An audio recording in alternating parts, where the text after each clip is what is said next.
സ്തുതിക്കട്ടെ. ആരാധന ഈശോയെ, നന്ദി പറയുന്നു. ആരാധന ആരാധന ഈശോയെ, ആരാധന ഈശോയെ, ദൈവത്തെ മഹത്വപ്പെടുത്തുന്നു. പരിശുദ്ധാത്മാവായ ദൈവത്തെ മഹത്വപ്പെടുത്തുന്നു. പരിശുദ്ധ ത്രിത്വത്തെ ഞങ്ങൾ മഹത്വപ്പെടുത്തുന്നു. ഹല്ലേലൂയ ഹല്ലേലൂയ. യേശുവേ ആരാധന, യേശുവേ നന്ദി, യേശുവേ നന്ദി, യേശുവേ സ്തുതി, യേശുവേ മഹത്വം. പരിശുദ്ധാത്മാവേ നന്ദി, പരിശുദ്ധാത്മാവേ നന്ദി. ആരാധന ആരാധന ആരാധന. ഒരിക്കൽ കൂടി കരങ്ങൾ രണ്ട് ഹൃദയത്തോട് ചേർത്ത് വെച്ച് സന്തോഷത്തോടെ ആനന്ദത്തോടെ ദൈവത്തിൻ്റെ സന്നിധിയിലാണ് ഞാനായിരിക്കുക എന്ന വലിയ വിശ്വാസത്തോടെ ആ സാന്നിധ്യം അനുഭവിച്ച് പരിശുദ്ധ അമ്മയോട് ചേർന്ന് നമുക്ക് പ്രാർത്ഥിക്കാം. പരിശുദ്ധ അമ്മ എന്ന് പറയുമ്പോൾ തന്നെ അമ്മ നമ്മുടെ അടുക്കൽ വന്ന് നിന്നു കഴിഞ്ഞു. അമ്മയുടെ കരം അമ്മ നമ്മുടെ നേരെ നീട്ടിത്തരികയാണ്. അമ്മ നമ്മുടെ കരം പിടിക്കുകയാണ്. അമ്മയോട് ചേർന്ന് നമുക്ക് പ്രാർത്ഥിക്കാം. വലിയ സാന്നിധ്യം. ഓരോ വിശുദ്ധരെയും നമ്മൾ വിളിച്ച് പ്രാർത്ഥിക്കുമ്പോൾ ആ വിശുദ്ധർ നമ്മുടെ അടുക്കൽ സന്നിഹിതരാകുക. ആ ഒരു വിശ്വാസത്തോടെ നമുക്കായിരിക്കാം. സ്വരമുയർത്തി നമുക്ക് പ്രാർത്ഥിക്കാം. നന്മ നിറഞ്ഞ മറിയമേ സുസ്തി,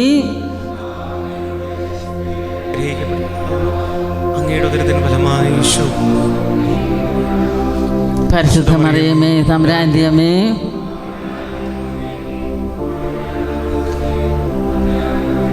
ഒരിക്കൽ കൂടി സ്വരമുയർത്തി പരിശുദ്ധ അമ്മയുടെ സാന്നിധ്യം അനുഭവിച്ചുകൊണ്ട് തന്നെ അമ്മയുടെ കയ്യിൽ ഈശോയുണ്ട്. ആ ഈശോയുടെ മുഖത്തേക്ക് നോക്കി നമുക്ക് പ്രാർത്ഥിക്കാം. നന്മ നിറഞ്ഞ മറിയമേ സ്വസ്തി, കർത്താവ് അങ്ങയുടെ കൂടെ സ്ത്രീകളിൽ അങ്ങ് അനുഗ്രഹിക്കപ്പെട്ടവളാകുന്നു. അങ്ങയുടെ ഉദരത്തിന് ഫലമായി ഈശോ അനുഗ്രഹിക്കപ്പെട്ടവനാകുന്നു. പരിശുദ്ധ മറിയമേ തമ്പുരാന്റെ അമ്മേ, പാപികളായ ഞങ്ങൾക്ക് വേണ്ടി ഇപ്പോഴും ഞങ്ങളുടെ മരണസമയത്ത് തമ്പുരാനോട് അപേക്ഷിച്ചു കൊള്ളണമേ. വിശുദ്ധ യോസേപ്പ് പിതാവേ ഞങ്ങൾക്ക് വേണ്ടി അപേക്ഷിച്ചു. വിശുദ്ധ അമ്മ ത്രേസ്യായേ ഞങ്ങൾക്ക് വേണ്ടി അപേക്ഷിച്ചു. വിശുദ്ധ കൊച്ചു ത്രേസ്യായേ ഞങ്ങൾക്ക് വേണ്ടി അപേക്ഷിച്ചു. വിശുദ്ധ ചാവറ പിതാവേ ഞങ്ങൾക്ക് വേണ്ടി അപേക്ഷിച്ചു. വിശുദ്ധ യൂപ്രാസ്യാമേ ഞങ്ങൾക്ക് വേണ്ടി അപേക്ഷിച്ചു. വിശുദ്ധ അൽഫോൻസാമേ ഞങ്ങൾക്ക് വേണ്ടി അപേക്ഷിച്ചു. വിശുദ്ധ മദർ തെരേസായേ ഞങ്ങൾക്ക് വേണ്ടി അപേക്ഷിച്ചു. വിശുദ്ധ മറിയം ത്രേസ്യായേ ഞങ്ങൾക്ക് വേണ്ടി. ഞാൻ ഓരോരുത്തരുടെയും പേരിന് കാരണഭൂതരായ വിശുദ്ധന്മാരെ വിശുദ്ധകളെയും ഞങ്ങൾക്ക് വേണ്ടി അപേക്ഷിച്ചു. സകല വിശുദ്ധന്മാരെ ഞങ്ങൾക്ക് വേണ്ടി അപേക്ഷിച്ചു. സകല രക്തസാക്ഷികളെ ഞങ്ങൾക്ക് വേണ്ടി, സകല അപ്പസ്തോല ഗണമേ ഞങ്ങൾക്ക് വേണ്ടി അപേക്ഷിച്ചു. സകല വാഴ്ത്തപ്പെട്ടവരെ ഞങ്ങൾക്ക് വേണ്ടി അപേക്ഷിക്കണം. സകല വിശുദ്ധരെ ഞങ്ങൾക്ക് വേണ്ടി അപേക്ഷിച്ചു. ഈശോയുടെ നേരെ കരം നീട്ടി നല്ലൊരു സ്തുതി കൊടുത്ത ഈശോയ്ക്ക് ഈ ശബ്ദം പോരാ, ഈ ശബ്ദം പോരാ. സ്വരമുയർത്തി ഈശോ ഹൃദയത്തിൽ സ്നേഹിച്ച് നല്ലപോലെ ഒരു സ്തുതി കൊടുത്ത ഈശോയ്ക്ക് ഒരിക്കൽ കൂടി പരസ്പരം സ്തുതി കൊടുക്കാം. Hallelujah hallelujah hallelujah. ഇരിക്കുക, നമ്മളെല്ലാവരും ഇരിക്കുക. നിങ്ങൾക്ക് സുഖമാണോ? സന്തോഷമാണോ? സംതൃപ്തിയാണോ? അതെയോ? 4 സായാണ് ഞങ്ങൾ ചോദിച്ചത്. സുഖം, സന്തോഷം, സമാധാനം, സംതൃപ്തി. ഇത് 4മുള്ളവർ ഒരൊറ്റ വിളിച്ച് ഈശോയേന്ന് വിളിച്ച് സ്വരമുയർത്തി ശക്തിയോടെ ഹല്ലേലൂയ ഹല്ലേലൂയ. അപ്പോൾ നമുക്ക് ജീവിതത്തിൽ പ്രശ്നങ്ങളും പ്രതിസന്ധികളും അസ്വസ്ഥതകളും ഭാരവും ദുഃഖവും തകർച്ചകളും എന്തെല്ലാം ഉണ്ടെങ്കിലും ഈശോയുടെ മുമ്പിൽ നമ്മൾ സന്തോഷമുള്ളവരായിരിക്കണം. ഈശോയുടെ മുമ്പിൽ നമ്മൾ സ്നേഹമുള്ളവരായിരിക്കണം, അല്ലേ? നമ്മൾ സംതൃപ്തിയുള്ളവരായിരിക്കണം, സമാധാനമുള്ളവരായിരിക്കണം. വേണ്ടേ? വേണം. അപ്പോഴാണ് നമുക്ക് കൂടുതൽ കൃപകൾ കർത്താവ് നമുക്ക് നൽകുന്നത്. അപ്പോൾ ഞാൻ നിങ്ങൾക്ക് ഒരു വചനം നിങ്ങളോട് പറയുകയാണ്. നമുക്ക് ഏറ്റു പറയാം വചനം. റോമാക്കാർക്ക് എഴുതിയ ലേഖനം 12-ാം അധ്യായം അതിൻ്റെ 11-ാം തിരുവചനം. റോമ 12:11. അവിടെ വചനം പറയുന്നത് എന്താണ്? തീഷ്ണതയിൽ മാന്യം കൂടാതെ, വലതുകാരം ഉയർത്തിയെന്ന് പറയാമോ? തീഷ്ണതയിൽ മാന്യം കൂടാതെ ആത്മാവിൽ ജ്വലിക്കുന്നവരായി കർത്താവിനെ ശുശ്രൂഷിക്കുവിൻ. ഒരിക്കൽ കൂടി നല്ല തീഷ്ണതയോടെ പറയാമോ? തീഷ്ണതയിൽ മാന്യം കൂടാതെ ആത്മാവിൽ ജ്വലിക്കുന്നവരായി കർത്താവിനെ ശുശ്രൂഷിക്കുവിൻ. Hallelujah hallelujah. അപ്പോൾ തീഷ്ണത അല്ലെ, ഇവിടെ 6 വാക്കുകളാണ് പറയുന്നത്. എന്തൊക്കെയാണ്? തീഷ്ണത അല്ലേ, മന്ദത അരുത്. പിന്നെ എന്തൊക്കെ വേണം? ആത്മാവിനെ കുറിച്ച് പറയുന്നു. പിന്നെ എന്താ പറയുന്നത്? ജ്വലിക്കുന്നവരായി എന്ത് ചെയ്യണം? കർത്താവിനെ ശുശ്രൂഷിക്കുക. 6 വാക്കുകളാണ് ഇവിടെ പറയുന്നത്. ഇതാറും എന്നെ സംബന്ധിച്ച്, ഒരു ദൈവമകനെ സംബന്ധിച്ച്, ഒരു ദൈവമകളെ സംബന്ധിച്ച് പ്രധാനപ്പെട്ടതാണ്. ഹല്ലേലൂയാ, ഹല്ലേലൂയാ. അപ്പോൾ തീക്ഷ്ണതയുണ്ടെങ്കിലേ എൻ്റെ ആത്മാവ് ജ്വലിക്കൂ, തീക്ഷ്ണതയുണ്ടെങ്കിലേ എനിക്ക് കർത്താവിനെ ശുശ്രൂഷിക്കാൻ പറ്റുകയുള്ളൂ. ഇതാണ് പ്രധാനപ്പെട്ടത്. അതിന് തടസ്സം നിൽക്കുന്ന മേഖല ഏതാണ്? അതിനകത്ത് രണ്ടാമത്തെ വാക്കെന്താ? മന്ദത. മന്ദത. എപ്പോഴാണ് ഒരു വ്യക്തിക്ക് മന്ദത വരുന്നത്? എപ്പോഴാണ് ഒരു വ്യക്തിക്ക് മന്ദത വരുന്നത്? പ്രാർത്ഥിക്കാതിരിക്കുമ്പോൾ, അല്ലേ? ദൈവകൽപ്പനകൾ അനുസരിക്കാതിരിക്കുമ്പോൾ, കൂദാശകളിൽ പങ്കെടുക്കാതിരിക്കുമ്പോൾ, ഇതൊക്കെ നമുക്ക് മന്ദത വരും. പാപം ചെയ്യുമ്പോൾ, മൊബൈൽ ഫോണിന് അടിമത്തത്തിൽ കഴിയുമ്പോൾ, ലോകകാര്യങ്ങളിലേക്ക് നമ്മുടെ മനസ്സ് എപ്പോഴും ചാഞ്ഞുകൊണ്ടിരിക്കുമ്പോൾ, മറ്റുള്ളവരെ മനസ്സിലാക്കാതിരിക്കുമ്പോൾ, നന്മ പ്രവൃത്തി ചെയ്യാതിരിക്കുമ്പോൾ, ജീവകാരുണ്യ പ്രവൃത്തി ചെയ്യാതിരിക്കുമ്പോൾ, ദൈവം തന്ന നന്മകൾ അത് നിരന്തരം വചനം വായിച്ച് ഈശോയെ സ്നേഹിക്കാതിരിക്കുമ്പോൾ എൻ്റെ ഹൃദയം എന്തായിട്ട് മാറും? മന്ദതയുള്ളതായിട്ട് മാറും. അപ്പോൾ ഈ മന്ദത മാറ്റി നമുക്ക് എന്ത് വേണം? തീക്ഷ്ണത. തീക്ഷ്ണത. തീക്ഷ്ണത എന്ന് പറഞ്ഞ് തീക്ഷ്ണത വേണം. ഉറക്കെ പറയാമോ? തീക്ഷ്ണത വേണം. അത് എന്തിനു വേണ്ടിയിട്ടാണ്? ആത്മാവിൽ ജ്വലിച്ച് കർത്താവിനെ ശുശ്രൂഷിക്കാൻ. ഓരോ വാക്കും പ്രധാനപ്പെട്ടതാണ്. അപ്പോൾ നമ്മുടെ പ്രധാന ജോലി എന്താണ്? കർത്താവിനെ ശുശ്രൂഷിക്കുന്നവരായി മാറാൻ. ഹല്ലേലൂയാ, ഹല്ലേലൂയാ. അതിന് എൻ്റെ ആത്മാവ് ജ്വലിച്ചിരിക്കണം. അതിനെനിക്ക് തീക്ഷ്ണത വരണം. അത് മാത്രമല്ല, മന്ദത ഉണ്ടാകരുത്. ആത്മാവ് ജ്വലിച്ചിരിക്കണം. ആത്മാവ് ജ്വലിക്കണമെങ്കിൽ നിരന്തരം പ്രാർത്ഥിക്കുന്ന വ്യക്തിയായിട്ട് നമ്മൾ മാറണം. അതുകൊണ്ടാണ് ഇത് ഈ വചനം ഇന്ന് എനിക്ക് എടുക്കാൻ എന്നെ പ്രേരിപ്പിച്ച ഒരു കാര്യമുണ്ട്. അത് ഞാൻ നിങ്ങളോട് പങ്കുവെക്കുകയാണ്. റോമാക്കാർക്ക് എഴുതിയ ലേഖനം 12-ാം അധ്യായം അതിൻ്റെ 11-ാം തിരുവചനം ഇന്ന് എന്നെ നിങ്ങൾക്ക് വേണ്ടി പങ്കുവെക്കണമെന്ന് എന്നെ പ്രേരിപ്പിച്ച ഒരു കാര്യം. അതായത് ഒരാഴ്ച മുമ്പ് 2 ആഴ്ച മുമ്പ് നമ്മുടെ ഇന്ത്യ പാകിസ്ഥാൻ ഒരു സംഘർഷം ഉണ്ടായി. നമുക്കറിയാമല്ലോ, അല്ലേ? എല്ലാവരും ഇങ്ങനെ പേടിച്ചിരിക്കും, യുദ്ധം ഉണ്ടാവും. ആ സമയത്ത് 2 ദിവസം കഴിഞ്ഞപ്പോൾ ഒരപ്പനും അമ്മയും 7-ാം ക്ലാസ്സിൽ പഠിക്കുന്ന ഒരു ആൺകുട്ടിയും ഇവിടെ വന്നു. അപ്പോൾ ഈ അപ്പനെയും അമ്മയും ഈ ദേവാലയത്തിലിരുത്തിയിട്ട് അവൻ ഓടി വന്ന് എന്നോട് ചോദിച്ചു, സിസ്റ്ററെ എനിക്ക് കുറേ ചോദ്യങ്ങൾ സിസ്റ്ററോട് ചോദിക്കാനുണ്ട്. ഞാൻ ചോദിച്ചു, മോനെ നിൻ്റെ കൂടെ ആരുള്ള? എൻ്റെ പേരൻസ് ഉണ്ട്, മാതാപിതാക്കളുണ്ട്, അവരെ നീ വിളിച്ചേ? വേണ്ട, എൻ്റെ ചോദ്യം കഴിഞ്ഞിട്ട് ഞാൻ അവരെ വിളിക്കുന്നില്ല. എന്താ നിൻ്റെ ചോദ്യം? അതായത് ഇപ്പോൾ യുദ്ധം വരുമെന്ന് തോന്നുന്നു പാകിസ്ഥാനും ഇന്ത്യയും. ഞാൻ എന്തു ചെയ്യണം? ഞാൻ ഇപ്പോൾ പോകുന്നത് പോലെ പോയാൽ മതിയോ? ഇപ്പോൾ പ്രാർത്ഥിക്കുന്നത് പോലെ പ്രാർത്ഥിച്ചാൽ മതിയോ? എനിക്ക് ഈ തീക്ഷ്ണത മതിയോ? അപ്പോൾ വേഗം എൻ്റെ മനസ്സിലേക്ക് ഈ വചനം വന്നു. റോമാക്കാർക്ക് എഴുതിയ ലേഖനം 12-ാം അധ്യായം 11-ാം തിരുവചനം. അതായത് തീക്ഷ്ണതയിൽ മാന്യം കൂടാതെ ആത്മാവിൽ ജ്വലിക്കുന്നവരായി കർത്താവിനെ ശുശ്രൂഷിക്കാൻ. ഈ വചനം ഞാനിവന് പറഞ്ഞു കൊടുത്ത് പ്രാർത്ഥിപ്പിച്ചു. അതിനുശേഷം ഞാൻ ഇവിടെ വെച്ചു, മോനെ നീ എങ്ങനെയാണ് പ്രാർത്ഥിക്കുന്നത്? സിസ്റ്റർ, ഞാനിപ്പോൾ ഇതിന് ശേഷം ഞാൻ 4 ജപമാല ചെല്ലും. അതെങ്ങനെ ഒരുമിച്ചിരുന്നാണ്? അല്ലല്ല, എൻ്റെ അപ്പൻ്റെ കൂടെ ഇരുന്ന് രാവിലെ ഞാൻ 1 ജപമാല ചെല്ലും. അത് കഴിഞ്ഞ് അമ്മയുടെ കൂടെ ഇരുന്ന് ഞാൻ ഉച്ചയ്ക്ക് 1 ജപമാല ചെല്ലും. ഇപ്പോൾ ഈ ക്ലാസ് ഇല്ലാത്ത സമയമാണല്ലോ. പിന്നെ ഞാൻ എന്ത് ചെയ്യും? ഞാൻ ഉച്ച കഴിഞ്ഞ് കിടന്നുറങ്ങിയല്ല, തനിച്ച് ഞാൻ 1 ജപമാല ചെല്ലും. അപ്പോൾ അത് കൂടാതെ വൈകുന്നേരം ഞങ്ങൾ അപ്പനും അമ്മയും മക്കളും, എനിക്കൊരു അനുജനും ഉണ്ട്, മൂത്തൊരു ചേച്ചിയുണ്ട്, 3 മക്കളാണ്.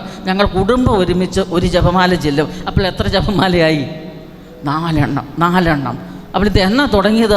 ഈ അടുത്ത ദിവസം തുടങ്ങി. കാരണം ഈ ഒരു സംഘർഷം കേട്ടതിന് ശേഷം. പിന്നെ മോൻ എന്താ ചെയ്യുന്നത്? ഞാനിപ്പോൾ എല്ലാ ദിവസവും വിശുദ്ധ കുർബാനയിൽ പങ്കെടുക്കും. വിശുദ്ധ കുർബാനയിൽ എൻ്റെ ആഗ്രഹം ഞാൻ സമർപ്പിക്കും. കർത്താവേ, യുദ്ധമുണ്ടാകരുത്, അനേകം മക്കൾ മരിക്കരുത്. പിന്നെ എന്നിട്ട് ഈ കുട്ടി എന്നോട് ചോദിക്കുകയാണ്, ഞാൻ ഇന്ന് വിശുദ്ധ കുർബാനയിൽ പങ്കെടുത്ത് പ്രാർത്ഥിച്ചതുപോലെ നാളെ അതേ തീക്ഷ്ണതയിൽ പ്രാർത്ഥിച്ചാൽ മതിയോ? ഞാൻ പറഞ്ഞു, പോരാ. ആത്മാവും ശരീരവും മനസ്സും അവികലവും പൂർണ്ണമായിരിക്കണം. അതോടെ പാപം ഉപേക്ഷിച്ച് നമ്മൾ കൂടുതൽ തീക്ഷ്ണതയോടെ ഈശോയെ സ്നേഹിച്ച് നമ്മൾ വിശുദ്ധ കുർബാനയിൽ പങ്കെടുക്കണം. പാപം ഉപേക്ഷിക്കണം. വിശുദ്ധ കൊയ്ത്രേസ്യ പുണ്യത് പറയുന്നുണ്ട്. വിശുദ്ധ കൊയ്ത്രേസ്യ പുണ്യത് പറയുന്നത് എന്താണെന്ന് പറഞ്ഞോ? അതായത് വാശിയെടുക്കുകയാണ്. ഈ ലോകത്തിലുള്ള മുഴുവൻ സൃഷ്ടവസ്തുക്കളെക്കാൾ, മനുഷ്യ വ്യക്തികളെക്കാൾ, എല്ലാവരേക്കാൾ അധികമായി എനിക്ക് ഈശോയെ സ്നേഹിക്കണം. അത് ഈശോ അറിയുകയും ചെയ്യണം. ഹല്ലേലൂയാ, ഹല്ലേലൂയാ. അപ്പം ഞാനിത് പറഞ്ഞു കൊടുത്തു, മോനെ വിശുദ്ധ കൊയ്ത്രേസ്യ പുണ്യവതി ചെയ്തത് ഇതാ. ഈ ലോകത്തിലുള്ള എല്ലാവരേക്കാൾ അധികമായി എനിക്ക് ഈശോയെ സ്നേഹിക്കണം. അപ്പം നീ അങ്ങനെ ചെയ്ത് ഒരുങ്ങി വിശുദ്ധ കുർബാനയിൽ പങ്കെടുക്കുക. അപ്പോൾ ഇത് വലിയ ആരാധനയാണ്. വിശുദ്ധ കുർബാന വലിയ ഒരു ആരാധനയാണ്. നിൻ്റെ പ്രാർത്ഥന ഈശോ കേൾക്കും. പിന്നെ മോൻ എന്താ ചെയ്യുന്നത്? അപ്പോൾ പറഞ്ഞു, ഞാൻ ഇതിന് ശേഷം ഇപ്പോൾ ഒരു 3 ദിവസമായിട്ട് ഞാൻ ഒരു നേരത്തെ ഭക്ഷണം ഉപേക്ഷിക്കും. അപ്പോൾ വീട്ടുകാർ സമ്മതിച്ചോ? അത് ചെയ്തോളാൻ പറഞ്ഞു.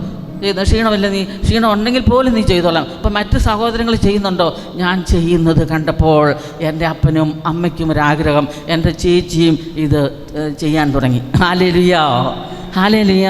പ്രിയപ്പെട്ട സഹോദരങ്ങളെ, ഈ 7ാം ക്ലാസ്സിൽ പഠിക്കുന്ന ഈ കുട്ടിയുടെ ഈ ഒരു ആഗ്രഹം, ദാഹമാണ് ഈ വചനം ഇന്ന് നിങ്ങളോട് പങ്കുവെക്കാൻ എന്നെ പ്രേരിപ്പിക്കുന്നത്. നമുക്കറിയാം, ഉൽപ്പത്തി തുടങ്ങി വെളിപാട് വരെ നമ്മൾ നോക്കുമ്പോൾ നമുക്ക് കാണാൻ സാധിക്കുന്ന ഒരു പ്രധാനപ്പെട്ട മേഖല എന്താണ്?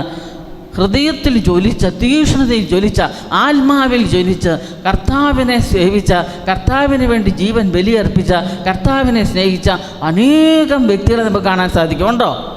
ഉണ്ട്. ഉൽപ്പത്തി തുടങ്ങി വെളിപാട് വരെ നമ്മൾ നോക്കിക്കേ, എത്രയോ വ്യക്തികളാണ് കർത്താവിന് വേണ്ടി ജ്വലിച്ച് തീക്ഷ്ണതയോടെ ജീവിക്കുന്ന വ്യക്തികൾ.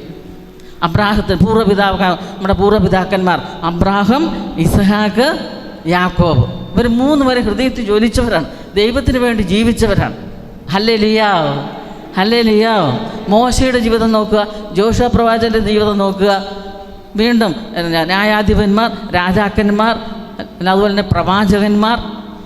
പുതിയ നിയമത്തിലേക്ക് വരുമ്പോൾ പരിശുദ്ധ അമ്മയുടെ ജീവിതം, യേശു പിതാവിൻ്റെ ജീവിതം, പരിശുദ്ധാത്മാവിനെ സ്വീകരിച്ചതിന് ശേഷം അപ്പസ്തോലന്മാരുടെ ജീവിതം എന്തായിരുന്നു?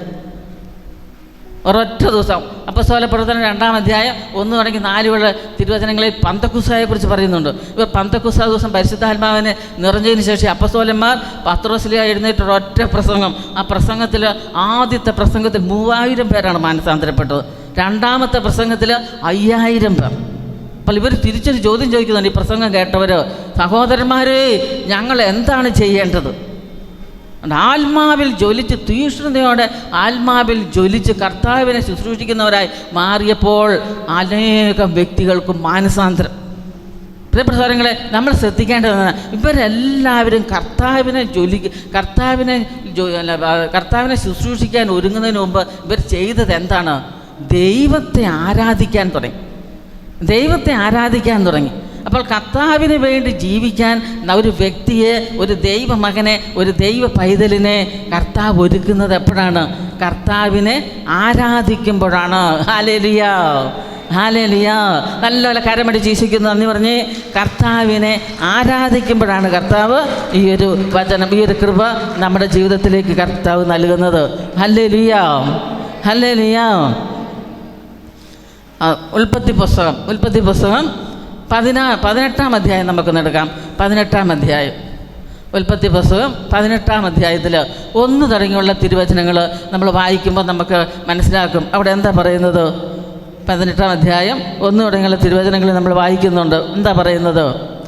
മാമ്രയുടെ ഓക്ക് മരത്തിന് സമീപം കർത്താവ് ആർക്ക് പ്രത്യക്ഷനായി? അബ്രാഹത്തിന് പ്രത്യക്ഷനായി. നമ്മൾ മനസ്സിലാക്കണം, പൂർവ്വപിതാക്കന്മാർ കൂടാരത്തിൽ വസിച്ചിരുന്നവരാണ്. അവർ പട്ടണവാസികളല്ല, നഗരത്തിൽ വസിച്ചിരുന്നവരല്ല, ഇന്നത്തെ പോലെ വലിയ കെട്ടിടങ്ങൾ വെച്ച് ജീവിച്ചവരല്ല, കൂടാരത്തിൽ വസിച്ചവരാണ്.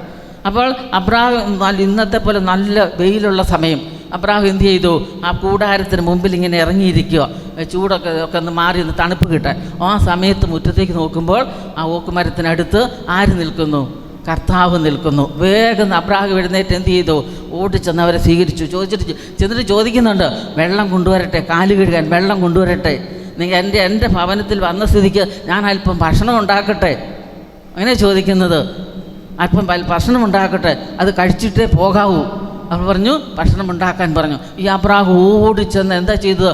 3 ഇടങ്ങഴി അരിയെടുത്ത് ചോറുണ്ടാക്കി, നല്ലൊരു കാളക്കുട്ടിയൊക്കെ ഒന്ന് ഭക്ഷണമുണ്ടാക്കി, പിന്നെ വെണ്ണയും പാലും ഒക്കെ കൊണ്ടാക്കി ഭക്ഷണം കൊടുക്കുകയാണ്. ഞാൻ ചുരുക്കി പറയുകയാണ്, നിങ്ങൾ വചനത്തിൽ നമുക്ക് കാണാൻ സാധിക്കും. വീണ്ടും അബ്രാഹം ചെയ്തെന്താണ്? ഇവർക്ക് ഭക്ഷണമെല്ലാം കൊടുത്തു, ഇവരെ പരിചരിച്ചുകൊണ്ടിരുന്നു. പ്രിയപ്പെട്ട സഹോദരങ്ങളെ, പിതാവ്, പുത്രൻ, പരിശുദ്ധാത്മാവ് ത്രിയേക ദൈവമാണ് ഈ അബ്രാഹത്തിൻ്റെ കൂടാരത്തിന് മുമ്പിൽ പ്രത്യക്ഷപ്പെട്ടത്. Hallelujah, hallelujah. ഇത് നമ്മൾ മനസ്സിലാക്കണം, ത്രിയേക ദൈവമാണ് പ്രത്യക്ഷപ്പെട്ടത്. അപ്പോൾ ഈ അബ്രാഹം എന്താ ചെയ്തത്? ഈ ഭക്ഷണമൊക്കെ പാകം ചെയ്ത് കൊടുക്കുന്ന സമയത്തും ദൈവത്തെ ആരാധിക്കുകയാണ് ചെയ്തത്. അത്രയും സമയം ദൈവത്തെ ആരാധിക്കുകയാണ് ചെയ്തത്. വെറുതെ നോക്കിയിരിക്കുകയല്ല ചെയ്തത്. അബ്രാഹാം ദൈവത്തെ ആരാധിക്കുകയാണ്. അവർ ഭക്ഷണമെല്ലാം കഴിച്ച് എന്തു ചെയ്തു? അവർ വിശപ്പടക്കിയിട്ട് അവർ യാത്ര തുടരാൻ ഭാവിക്കുകയാണ്. അവർ എഴുന്നേറ്റു. എന്നിട്ട് എന്ത് ചെയ്തു? വേഗമൊക്കെ ഭക്ഷണം ഉണ്ടാക്കി ഭക്ഷിച്ചു. അതിനുശേഷം അവർ സോദോം ഗോമോറ ലക്ഷ്യമാക്കി യാത്ര ചെയ്യാൻ തുടങ്ങിയ. സോദോം ഗോമോറ ലക്ഷ്യമാക്കി യാത്ര ചെയ്യുകയാണ്. അപ്പോൾ അവിടെ നിന്ന് എഴുന്നേറ്റ് സോദോമിന് നേരെ തിരിഞ്ഞു. അപ്പോൾ വഴിയിലെത്തുന്നത് വരെ ആര് കൂടെ പിഞ്ചുന്നു? ഈ അബ്രാഹാം കൂടെ പോവുകയാണ്. പ്രൊഫസരങ്ങളെ, അതിനകത്ത് ഉൽപ്പത്തി പുസ്തകം 18-ാം അധ്യായത്തിൽ 17, 18, 19 തിരുവചനങ്ങൾ നമ്മളെ സംബന്ധിച്ച് പ്രധാനപ്പെട്ടതാണ്. ഈ അബ്രാഹത്തിന് എന്ത് ദൗത്യമാണ് ദൈവം കൊടുത്തതെന്ന് ഏറ്റു പറയുന്നുണ്ട്. അബ്രാഹത്തിന് ദൈവം കൊടുത്ത ദൗത്യം ആ 17, 18, 19 വചനം നമുക്കൊന്ന് ഒരുമിച്ച് ചേർന്ന് പ്രാർത്ഥിക്കാം. പറയാമോ? കർത്താവ് ആലോചിച്ചു, അബ്രാഹാം മഹത്വവും ശക്തവുമായ ഒരു ജനതയായി തീരുമെന്നും. കണ്ടോ, അബ്രാഹാം ആരായി മാറും? ശക്തം, അതുപോലെ തന്നെ മഹത്വമായ ഒരു ജനതയായി തീരുമെന്നും ഭൂമിയിലെ ജനപദങ്ങളെല്ലാം അവനിലൂടെ അനുഗ്രഹിക്കപ്പെടുമെന്നും അറിഞ്ഞിരിക്കെ ഞാൻ ചെയ്യാൻ പോകുന്ന കാര്യം അബ്രാഹത്തിൽ നിന്നും മറച്ചു വെക്കണമോ? ഒരു സ്നേഹിതനെ പോലെ, അല്ലേ, നമ്മൾ പരസ്പരം സംസാരിക്കുന്നത് പോലെ ദൈവം ഈ അബ്രാഹത്തോട് സംസാരിക്കുക. അബ്രാഹത്തെയാണ് ഈ ദൗത്യം ഏൽപ്പിച്ചിരിക്കുന്നത്. ഏത് ദൗത്യം? ശക്തവും മഹത്വവുമായ ഒരു ജനതയായിട്ട് ആര് മാറും? അബ്രാഹാം മാറും. അതുമാത്രമല്ല, ഭൂമിയിലെ ജനപദങ്ങളെല്ലാം ആരിലൂടെ അനുഗ്രഹിക്കപ്പെടും? അബ്രാഹത്തിലൂടെ അനുഗ്രഹിക്കപ്പെടും. ഇത് ദൈവത്തിൻ്റെ വാഗ്ദാനം. അപ്പോൾ ഈ ദൈവം പിതാവ് പുത്രൻ പരിശുദ്ധ ത്രിത്വം കടന്നു വന്നിരിക്കുന്നത് എന്തിനു വേണ്ടിയിട്ടാണ്? സോദോം ഗോമോറ ദേശത്തേക്ക് അവർ പോകുന്നത്. അവിടെ പല തിന്മകളുണ്ട്. അവിടെ നിന്നും മുറവിളി കേൾക്കുകയാണ്. എന്തിനുള്ള മുറവിളി? വിലാപത്തിൻ്റെ സ്വരം കേൾക്കുകയാണ്. ഇവർ എഴുന്നേറ്റ് പോകാൻ ഭാവിക്കുന്നത് ആ സോദോം ഗോമോറ ദേശത്തേക്കാണ്.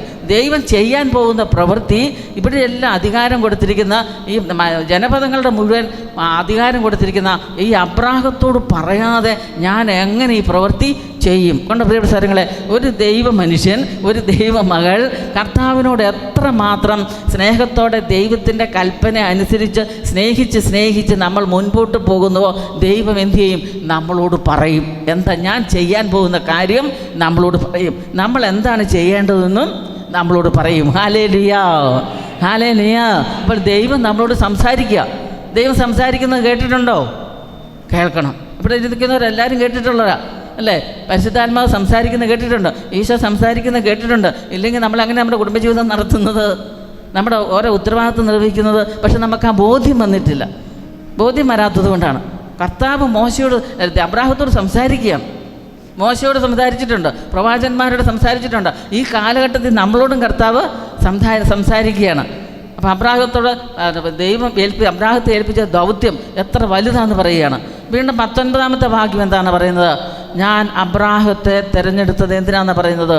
തിരഞ്ഞെടുത്തത് നീതിയും ന്യായവും പ്രവർത്തിച്ച കർത്താവിൻ്റെ വഴിയിലൂടെ നടക്കാൻ മക്കളോടും പിന്നെ എന്താണ് പിന്മുറക്കാരോടും അവൻ കൽപ്പിക്കുന്നതിനും അങ്ങനെ കർത്താവ് അവനോട് ചെയ്ത വാഗ്ദാനം പൂർത്തിയാക്കും. എൻ്റെ എണ്ണം അബ്രാഹത്തോട് വാഗ്ദാനം ചെയ്തിരിക്കുകയാണ്. ഞാൻ മക്കളോട് എന്താ ചെയ്യേണ്ടതെന്ന് അബ്രാഹത്തെ ഏൽപ്പിച്ചിരിക്കുകയാണ്.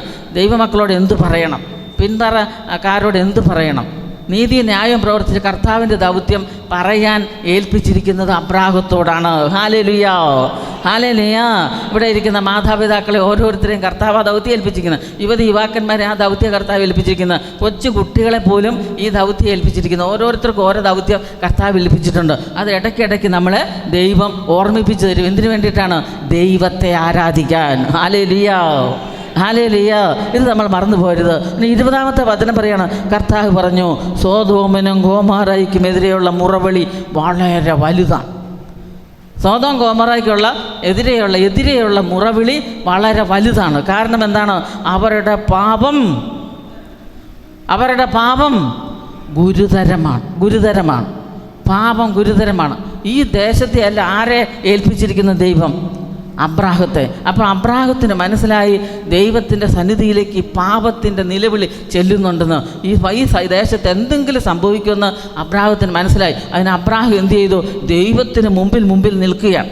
മുമ്പിൽ നിൽക്കുകയാണ്. അതിനാൽ അവരുടെ പ്രവൃത്തികൾ എൻ്റെ സന്നിധിയിൽ എത്തിയിട്ടുള്ള വിലാപങ്ങളെ സാധൂകരിക്കുന്നുവോ ഇല്ലയോ എന്നറിയുവാൻ ഞാൻ ആ ദേശത്തേക്ക് പോവുകയാണ്. ആരാ പോകുന്നത്?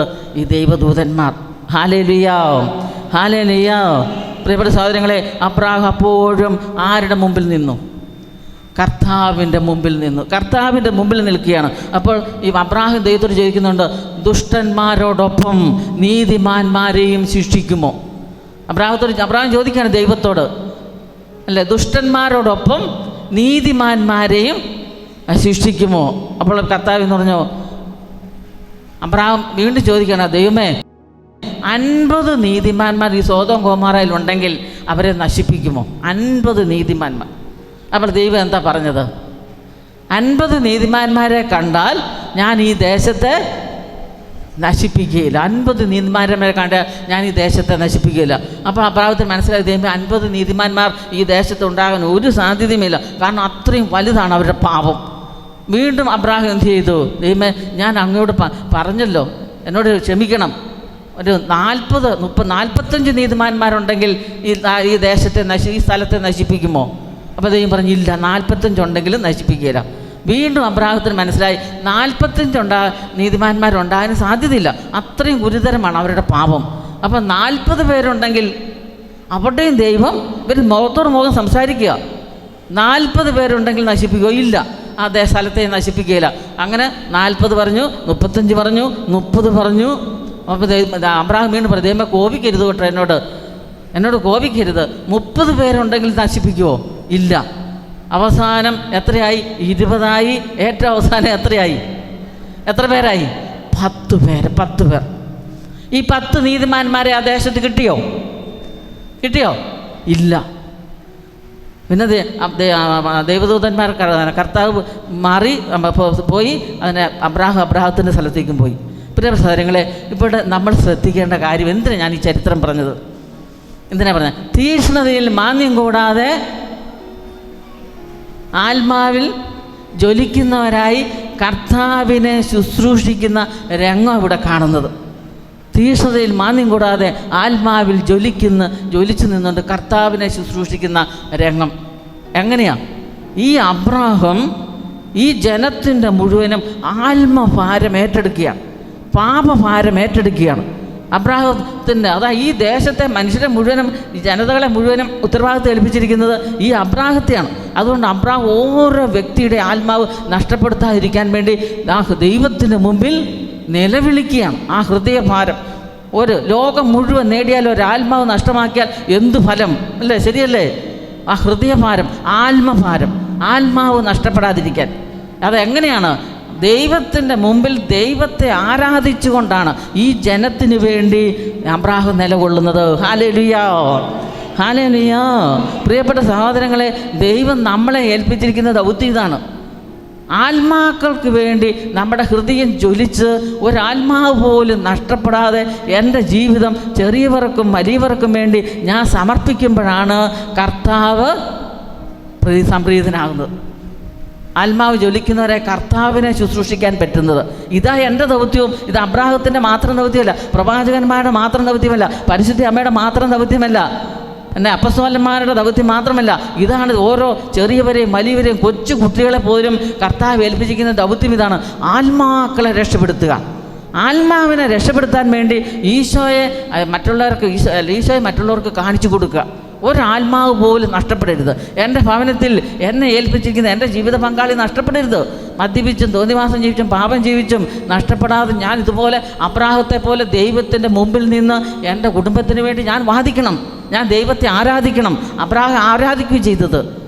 എൻ്റെ സ്വന്തം മക്കൾ വഴിവിട്ട് ജീവിതം നയിക്കുന്നു, തെറ്റായ സ്നേഹബന്ധത്തിലേക്ക് പോകുന്നു, മൊബൈൽ ഫോണിൻ്റെ അടിമത്തത്തിലേക്ക് പോകുന്നു, പാപബോധമില്ല, വിശുദ്ധ കുർബാനയില്ല, കുമ്പസാരമില്ല. ഇങ്ങനെ ജീവിക്കുമ്പോൾ പ്രിയപ്പെട്ട സഹോദരങ്ങളെ, ഈ അബ്രാഹത്തെ പോലെ ഒരു അപ്പനെന്ന നിലയിൽ, ഒരു അമ്മയെന്ന നിലയിൽ, ഒരു സഹോദരൻ എന്ന നിലയിൽ, ഒരു സഹോദരി എന്ന നിലയിൽ, ഒരു യുവാവെന്ന നിലയിൽ, ഒരു യുവതി എന്ന നിലയിൽ, അതുപോലെ തന്നെ ഒരു ബാലിക എന്ന നിലയിൽ, ബാലൻ എന്ന നിലയിൽ, ഒരു കൊച്ചു കുട്ടി എന്ന നിലയിൽ ദൈവത്തിൻ്റെ മുമ്പിൽ കരം നീട്ടണം. ദൈവമേ, നശിപ്പിക്കരുത്, ഈ ആത്മാവ് നഷ്ടപ്പെടാൻ അനുവദിക്കരുത്.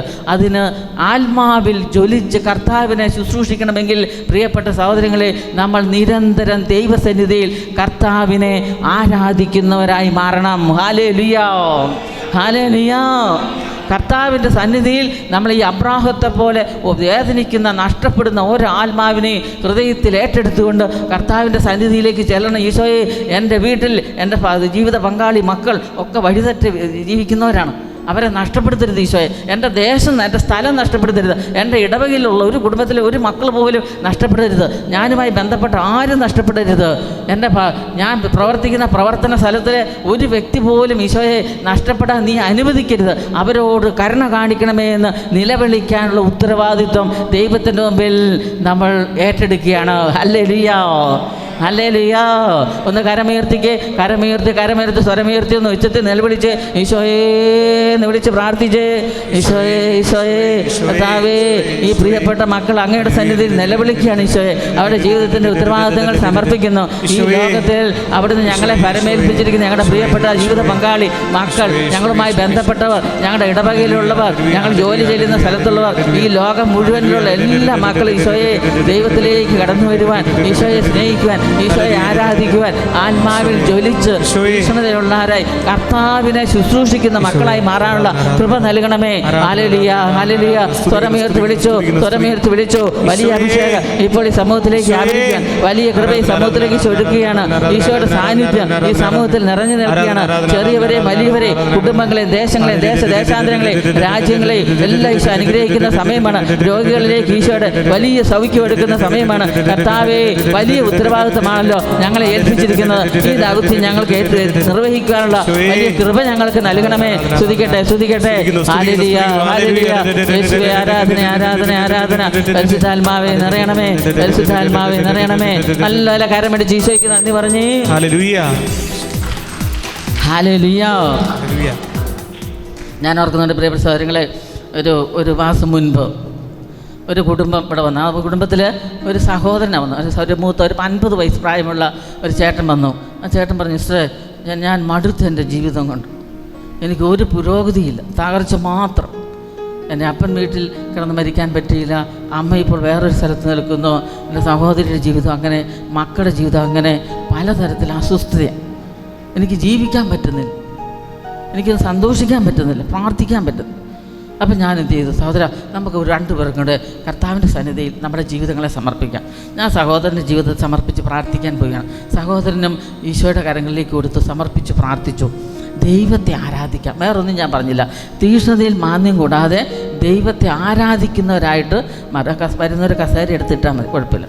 ദൈവത്തെ ആരാധിക്കുന്ന നമ്മൾക്ക് തയ്യാറാവും. ദൈവത്തെ ആരാധിക്കുക, ദൈവത്തെ അങ്ങനെ പറഞ്ഞ് ഞങ്ങൾ കുറേ സമയം ഒരു 10 മിനിറ്റ് പ്രാർത്ഥിച്ചു കഴിഞ്ഞപ്പോൾ പ്രിയപ്പെട്ട സാഹചര്യങ്ങളെ കാണുന്ന രംഗം എന്താണെന്ന് പറഞ്ഞോ, 10 മക്കൾ, ഒരു 6 മാസം, 3 മാസം, 2 മാസം, 5 മാസം പ്രായമുള്ള 10 കുഞ്ഞുങ്ങൾ ഇങ്ങനെ മരിച്ചു കിടക്കുക ഈ സഹോദരൻ്റെ മുൻപിൽ.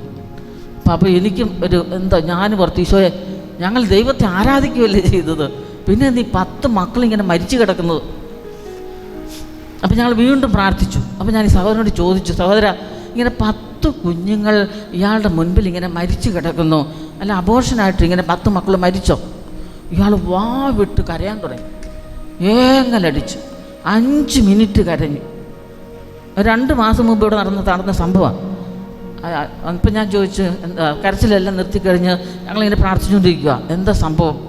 അപ്പോൾ ഈ സഹോദരൻ കരഞ്ഞുകൊണ്ട് പറഞ്ഞത്, സിസ്റ്ററെ, എൻ്റെ അപ്പൻ ഈ 10 മക്കൾ മരിച്ചതിന് ശേഷം 11ാമതുണ്ടായത് മകനാണ്. കേൾക്കാം,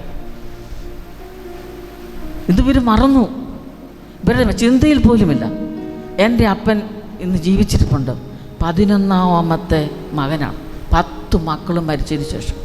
ഒന്ന് ഓർത്ത് നോക്കിയ സഹോദരങ്ങളെ, ഒരമ്മ എങ്ങനെ സഹിക്കും, ഒരപ്പനെ എങ്ങനെ സഹിക്കും?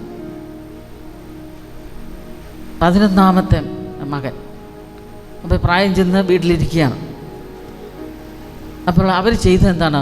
ആദ്യം ദേവാലയങ്ങളിൽ പോയി നേർച്ച കാഴ്ച നടത്തി, ഒരു ഫലവും ഉണ്ടായില്ല. പിന്നെ അവർ കൂടി ആദ്യം വരെ വേറെ തെറ്റായ സ്ഥലത്തേക്ക് അവർ ആദ്യം പോയത്. അവസാനമാണ് ദേവാലയത്തിൽ നേർച്ച കാഴ്ച വെച്ചത്. തെറ്റായ രീതിയിൽ അവർ എന്ത് ചെയ്തു? നേർച്ച കാഴ്ചകൾ നടത്തി പല രീതിയിൽ. അപ്പോൾ ഒന്നിനൊന്നിന് ഒരെണ്ണം മരിച്ചു കഴിഞ്ഞപ്പോൾ അടുത്ത നേർച്ച കാഴ്ച ഒത്തിരി കൂട്ടി. അങ്ങനെ 2, 3, 4, 5, 6, 7, 8, 10, 9, 10 ഉണ്ടോ? അപ്പോൾ അവരുടെ ഈ സമർപ്പണം, ഈ അവരുടെ നേർച്ച കാഴ്ചകൾ ഏത് രീതിയിലേക്കായി കൂടി. ഇനി അടുത്തതിനെ കിട്ടണം. അപ്പോൾ ഏതെല്ലാം സ്ഥലത്ത് പോയാൽ അടുത്ത കുഞ്ഞിനെ കിട്ടും. അവസാനമാണ് ഇവർ ദൈവമായിട്ട് ബന്ധപ്പെടുന്നത്, അവസാനം. അപ്പം ഞാൻ ചോദിച്ചു, എന്തൊക്കെ ചെയ്തതെന്നറിയാമോ? എണ്ണി പറഞ്ഞു. ഇതിന് മുഴുവൻ പരിഹാരം ചെയ്യണം. ഇതിന് മുഴുവൻ ദൈവത്തെ നിങ്ങൾ ടെൻഷൻ പിടിക്കുകയൊന്നും വേണ്ട, വിഷമിക്കുകയൊന്നും വേണ്ട. നമ്മുടെ അടുത്ത് ഒരാൾ കൗൺസിലിങ്ങിന് പ്രാർത്ഥിക്കാൻ കിടന്നു വരുന്നത് ടെൻഷൻ പിടിപ്പിക്കാനല്ല, സമാധാനം കൊടുക്കാനാണ്. അതുകൊണ്ട് കർത്താവ് അനുഗ്രഹിക്കും. ഒരു വിഷമവും വേണ്ട, നമുക്ക് പ്രാർത്ഥിക്കാം. ഇനി ജീവിതത്തിൽ ഈശോ ഇടപെടാൻ പോവാം. ഈ 10 കുഞ്ഞ് ഒരച്ഛൻ്റെ അടുത്ത് ചെന്ന് ഈ 10 കുഞ്ഞുങ്ങളെ മാമൂസം വെക്കാൻ പറയും. മരിച്ചുപോയി, പക്ഷെ അവർ വീട്ടുമാമൂസമൊക്കെ കൊടുത്ത് മരിച്ചു. എല്ലാവരും അടക്കിയതാണ്. അടക്കിയതെന്ന് പറഞ്ഞാൽ ഉദരത്തിൽ നിന്ന് പുറത്തേക്ക് വന്നിട്ടില്ല, കുഞ്ഞ് ജീവനോടെ വന്നിട്ടില്ല, ഉദരത്തിൽ വെച്ച് തന്നെ മരിച്ചു. 4 മാസം, 5 മാസം, 3 മാസം വീട്ടുമാമൂസ കൊടുത്താൽ അച്ഛനോട് വിളിച്ചു പറഞ്ഞു. അച്ഛൻ വീട്ടുമാമൂസമൊക്കെ കൊടുത്തു. പിന്നെ ആ കുടുംബത്തിൽ അടുക്കി അനുഗ്രഹമായി. ഹല്ലേലൂയ. ഞാനിത് എന്തിനാ പ്രിയപ്പെട്ട അതുകൊണ്ട് ഒത്തിരി ഉദാഹരണം. മക്കളില്ലാത്ത ദമ്പതികൾ 15 വർഷം. ഇപ്പോൾ എൻ്റെ കൂടെ ഞാൻ പഠിപ്പിച്ച ഒരു സ്റ്റുഡൻറ്റ്, അപ്പോൾ ഞാൻ ഈ അടുത്ത നാളിൽ ഞാൻ കണ്ടുമുട്ടി. അപ്പോൾ അതിങ്ങനെ പ്രശ്നം പറഞ്ഞപ്പോൾ ഞാൻ പറഞ്ഞു, മോളെ നീ ഒരു കാര്യം ചെയ്യും, നീ ഈശോയെ ആരാധിക്കുക, വേറെ ഒന്നും ചെയ്യണ്ട, ഈശോയെ ആരാധിക്കുക. എനിക്ക് ഈ മക്കളില്ലാത്ത അവസ്ഥയിൽ ഞാൻ ഈശോയെ ആരാധിക്കുന്നു, എൻ്റെ കുടുംബാംഗങ്ങളെ സമർപ്പിച്ച് ഞാൻ ആരാധിക്കുന്നു, ദൈവത്തെ ഞാൻ സ്തുതിക്കുന്നു, ദൈവത്തെ ഞാൻ നന്ദി പറയുന്നു, ദൈവത്തെ ഞാൻ മഹത്വപ്പെടുത്തുന്നു. 16ാമത്തെ വർഷം ഇപ്പോൾ കഴിഞ്ഞ മാസം ഒരു കുട്ടി ജനിച്ചു. ദൈവത്തെ ആരാധിച്ചാൽ മതി, വേറെ ഒന്നും വേണം. ഇപ്പോൾ എൻ്റെ പക്കൽ ഇങ്ങനെ 15 വർഷം, 16 വർഷം, 17 വർഷം മക്കളില്ലാതെ ഇരുന്ന ദമ്പതിമാരോട് ഞാൻ ദൈവത്തെ ആരാധിക്കാൻ പറയും. നിങ്ങൾക്ക് എന്തെല്ലാം പ്രശ്നമുണ്ടെങ്കിലും ദൈവത്തിന് അസാധ്യമായിട്ടൊന്നുമില്ല. ദൈവം സാധിച്ചിരും. നിങ്ങൾ ദൈവത്തെ ആരാധിച്ചോളാൻ പറഞ്ഞു. അങ്ങനെ ഇപ്പോൾ 7 മാസമായവരുണ്ട്, 8 മാസമായവരുണ്ട്, 6 മാസമായവരുണ്ട്. ഇപ്പോൾ ഒരു കുട്ടി ജനിച്ചു. അതുകൊണ്ട് നമ്മുടെ ജീവിതത്തിൽ എന്തെല്ലാം പ്രശ്നങ്ങളും തകർച്ചകളും അസ്വസ്ഥതകളും രോഗങ്ങളും കടന്നു വന്നാലും പ്രിയപ്പെട്ട സഹോദരങ്ങളെ, ഞാൻ പറയുന്ന മക്കളനുസരിക്കുന്നില്ല, ജീവിത പങ്കാളി അനുസരിക്കുന്നില്ല, മദ്യപാനത്തിൻ്റെ അടിമത്തത്തില, കടബാധ്യതയുണ്ട്, ജീവിതത്തിൽ കുടുംബത്തിൽ ഒരു പുരോഗതിയില്ല എന്ന് നമ്മൾ ചിന്തിക്കുന്നുണ്ടോ? മല പോലുള്ള പ്രശ്നം ജീവിതത്തിലുണ്ടെന്ന് നിങ്ങൾ ചിന്തിക്കുന്നുണ്ടോ? ആരും ടെൻഷൻ പിടിക്കണ്ട, ദൈവത്തെ ആരാധിക്കും, വേറെ ഒന്നും ചെയ്യണ്ട. ദൈവത്തെ ആരാധിക്കുക, ദൈവത്തിന് മഹത്വം കൊടുക്കുക, ദൈവത്തിന് നന്ദി പറയുക, ദൈവത്തെ സ്തുതിക്കുക. ആ മേഖലയിൽ കർത്താവ് ഇടപെടും, കുടുംബത്തെ അനുഗ്രഹിക്കും, ജീവിതങ്ങളെ ഈശോ അനുഗ്രഹിക്കും. കരമേറ്റൊരൊറ്റ വിളിച്ച് ഈശോയെ വിളിച്ചോ. നിങ്ങളുടെ ജീവിത പ്രശ്നങ്ങൾ, നിങ്ങളെ അലട്ടുന്ന എല്ലാ മേഖലകളും എല്ലാ ഈശ്വര കരങ്ങളിൽ കൊടുക്കുക. അത് ദൈവത്തിന് ആരാധനയായിട്ട് സമർപ്പിക്കുക, ദൈവത്തിന് സ്തുതിയായിട്ട് സമർപ്പിക്കുക. ഈ പ്രത്യാശയോടെ പ്രാർത്ഥിക്കുക, കർത്താവേ എൻ്റെ ജീവിതത്തിൽ നീ ഇടപെടണം, എൻ്റെ ഈ പ്രശ്നങ്ങളെ ഞാൻ നിനക്ക് സമർപ്പിക്കുകയാണ്, ഞാൻ അതിൽ ആകുലപ്പെടുന്നില്ല. ഈശോ അത് ഏറ്റെടുക്കണം. ഹല്ലേലൂയ. ഇപ്പോൾ തന്നെ കർത്താവ് അത് ഏറ്റെടുത്തു. നിങ്ങളുടെ രോഗങ്ങളും തകർച്ചകളും കടബാധ്യത, ഭവനമില്ലാത്ത അവസ്ഥയും മക്കളില്ലാത്ത അവസ്ഥകളും വിവാഹം നടക്കാത്ത മേഖലകളും അതെല്ലാം ദൈവത്തിന് ആരാധനയ്ക്കുള്ള വിഷയമാണ്. എനിക്ക് താ എന്ന് ചോദിക്കണ്ട, ദൈവത്തെ ആരാധിച്ചാൽ മതി. ദൈവം അതാണ് നമ്മളിൽ നിന്നും പ്രതീക്ഷിക്കുന്നത്. ഹല്ലേലൂയ. അതുകൊണ്ട് ആരാധിച്ച് പ്രാർത്ഥിച്ചോ, കർത്താവ് ഇടപെടും.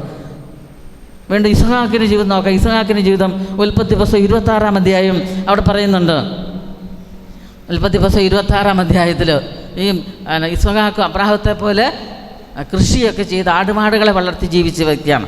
അപ്പോൾ ഗരാറിൽ താമസിക്കുന്ന സമയത്ത് ഇഷ്ടംപോലെ സമ്പന്നനായി ഈ ഇസ്ഹാക്ക്. കാരണം കൃഷിയിടങ്ങൾ സമൃദ്ധമായിട്ട് വലിയ സമ്പന്നനാകത്തക്ക രീതിയിൽ കൃഷിയിടങ്ങൾ വളർന്നു, ആടുമാടുകൾ ഇഷ്ടം പോലെ. അപ്പോൾ എന്താ സംഭവിച്ചത്? ആ ദേശത്തുള്ള ഫിലിസ്തീയരുടെ നേതൃത്വം വഹിച്ചിരുന്നത് അബീമേലെക്കാണ്. അബീമേലെക്ക് ഇവൻ്റെ ഉയർച്ചയും സമ്പത്തും പുരോഗതിയൊക്കെ കണ്ടപ്പോൾ അവർക്ക് അസൂയ തോന്നി. അപ്പോൾ അബീമേലെക്ക് നേതാവ് ചെന്ന് ഈ ഇസ്ഹാക്കിനോട് പറയുക, നീ ഞങ്ങളുടെ ദേശം വിട്ട് മാറണം, ഇവിടുന്ന് പോകണം, ഈ കൃഷിയിടങ്ങൾ ആടുമാടുകളെല്ലാം ഈ കൃഷിയെല്ലാം ഉപേക്ഷിച്ച് നീ ഇവിടുന്ന് പോകണം. പ്രിയ സഹോദരങ്ങളെ, ഇസ്ഹാക്ക് വഴക്കിന് നിന്നില്ല. ഉള്ള ആടുമാടുകളെയും ഉള്ളവരെല്ലാം കൊണ്ട് ഈ ഗരാറിൻ്റെ താഴ്വരയിലേക്ക് പോവുകയാണ്. അപ്പോൾ അബ്രാഹാം ജീവിച്ചിരുന്നപ്പോൾ ദാസന്മാരെ കൊണ്ട് ഇഷ്ടംപോലെ കിണർ കുഴിച്ചിട്ടുണ്ട്, നല്ല നീറുറ കിട്ടിയിട്ടുണ്ട്. ഈ അബ്രാഹാം മരിച്ചതിന് ശേഷം ഇവരെന്ത് ചെയ്തു? ഈ ഫിലിസ്ത്യർ ആ ദേശത്തുള്ള കിണറുകൾ മുഴുവൻ കുഴിച്ചു മൂടി. ഇസ്ഹാക്ക് ചെന്ന് കഴിഞ്ഞപ്പോൾ എന്താ സംഭവിച്ചതെന്ന് പറഞ്ഞാൽ, ഇസ്ഹാക്ക് ചെന്നപ്പോൾ ഈ കൂടെയുള്ളവർ പരിചാരകരോട് പറഞ്ഞു, നമുക്കൊരു കാര്യം ചെയ്യാം, എൻ്റെ അപ്പൻ കുഴിച്ച അനേകം കിണറുകൾ ഇവിടെയുണ്ട്, അതെല്ലാം ഈ ഫിലിസ്ത്യർ കുഴിച്ചു മൂടി, അതെല്ലാം നമുക്കിപ്പോൾ തുറക്കണം, അത് കുഴിച്ചെടുക്കണം, ഉറവക്കണ്ണി കിട്ടണം.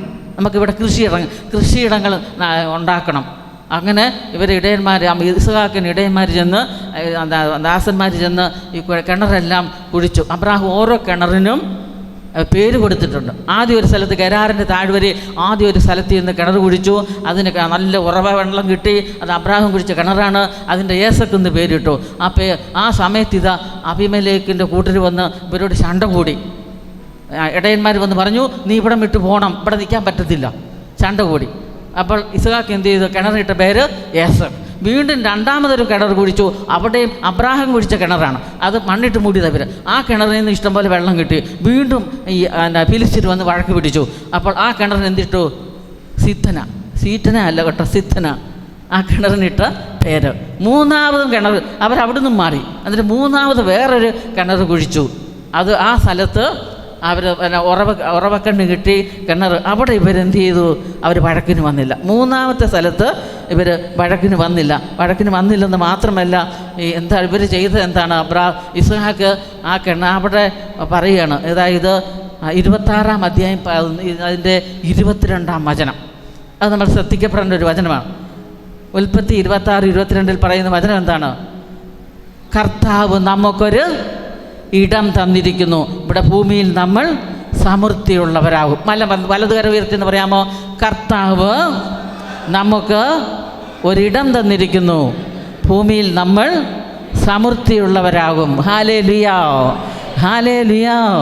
പ്രിയപ്പെട്ട സഹോദരങ്ങളെ, അവിടെ കർത്താവ്, ഇസ്ഹാക്ക് പറയാണ്, ഇത് കർത്താവ് നമുക്ക് നൽകിയിരിക്കുന്ന ഇടമാണ്. ഇത് കർത്താവ് നൽകിയിരിക്കും. ഇവിടെ നമ്മൾ വളർന്ന് സമൃദ്ധിയുള്ളവരാണ്. പ്രിയപ്പെട്ട സഹോദരങ്ങളെ, എനിക്ക് നിങ്ങളോട് പറയാനുള്ള ഇതാണ്, ഇന്ന് നമ്മൾ വസിക്കുന്ന എൻ്റെ ഭവനം അതാര് തന്നതാ? ദൈവം തന്നതാ. അവിടെ എനിക്ക് സംതൃപ്തി വേണം. ഇന്ന് എനിക്ക് തന്നിരിക്കുന്ന ജീവിത പങ്കാളി, ഭാര്യ, ഭർത്താവ്, ഭാര്യയായിക്കൊള്ളട്ടെ, ആര് തന്നതാ? ദൈവം തന്നതാ. ഓരോ ദിവസവും അത് അവരുടെ മുഖത്ത് നോക്കിയാൽ പറയണം, എനിക്ക് ദൈവം തന്ന ജീവിത പങ്കാളിയാണ്. പറയണം. അത് പറയാൻ മടിക്കരുത്. ദൈവം തന്നതാ. അത് മാത്രമല്ല, ഇവിടെ നമ്മൾ സമൃദ്ധിയുള്ള, എൻ്റെ ഭവനത്തിൽ ഞാൻ സമൃദ്ധിയുള്ള വ്യക്തിയായി മാറും. എൻ്റെ ജീവിത പങ്കാളിയുടെ കൂടെ ജീവിച്ച് ഞാൻ സമൃദ്ധിയുള്ള വ്യക്തിയായി മാറും. എനിക്ക് ദാനമായി നൽകിയ മക്കൾ ആര് തന്നതാ? ദൈവം തന്നതാ. എനിക്ക് തന്ന സ്ഥലം അതാര് തന്നതാ? ദൈവം തന്ന. ഇവിടെയാണ് ഞാൻ സമൃദ്ധിയുള്ളതായി മാറേണ്ടത്. ഞാൻ ജോലി ചെയ്യുന്ന സ്ഥലം അതാര് നൽകിയതാ? കർത്താവ് നൽകിയതാ, ദൈവം നൽകിയതാ. അവിടെ ആ സ്ഥലത്ത് ഞാൻ ജോലി ചെയ്തുകൊണ്ട് ഞാൻ സമൃദ്ധിയുള്ള വ്യക്തിയായിട്ട് മാറണം. എൻ്റെ ജീവിതത്തിൽ പ്രശ്നങ്ങളോ രോഗങ്ങളോ തകർച്ചകളോ എന്തുണ്ടെങ്കിലും ഇതെല്ലാം ദൈവം തന്നതായിട്ട് നമ്മൾ സ്വീകരിക്കുക.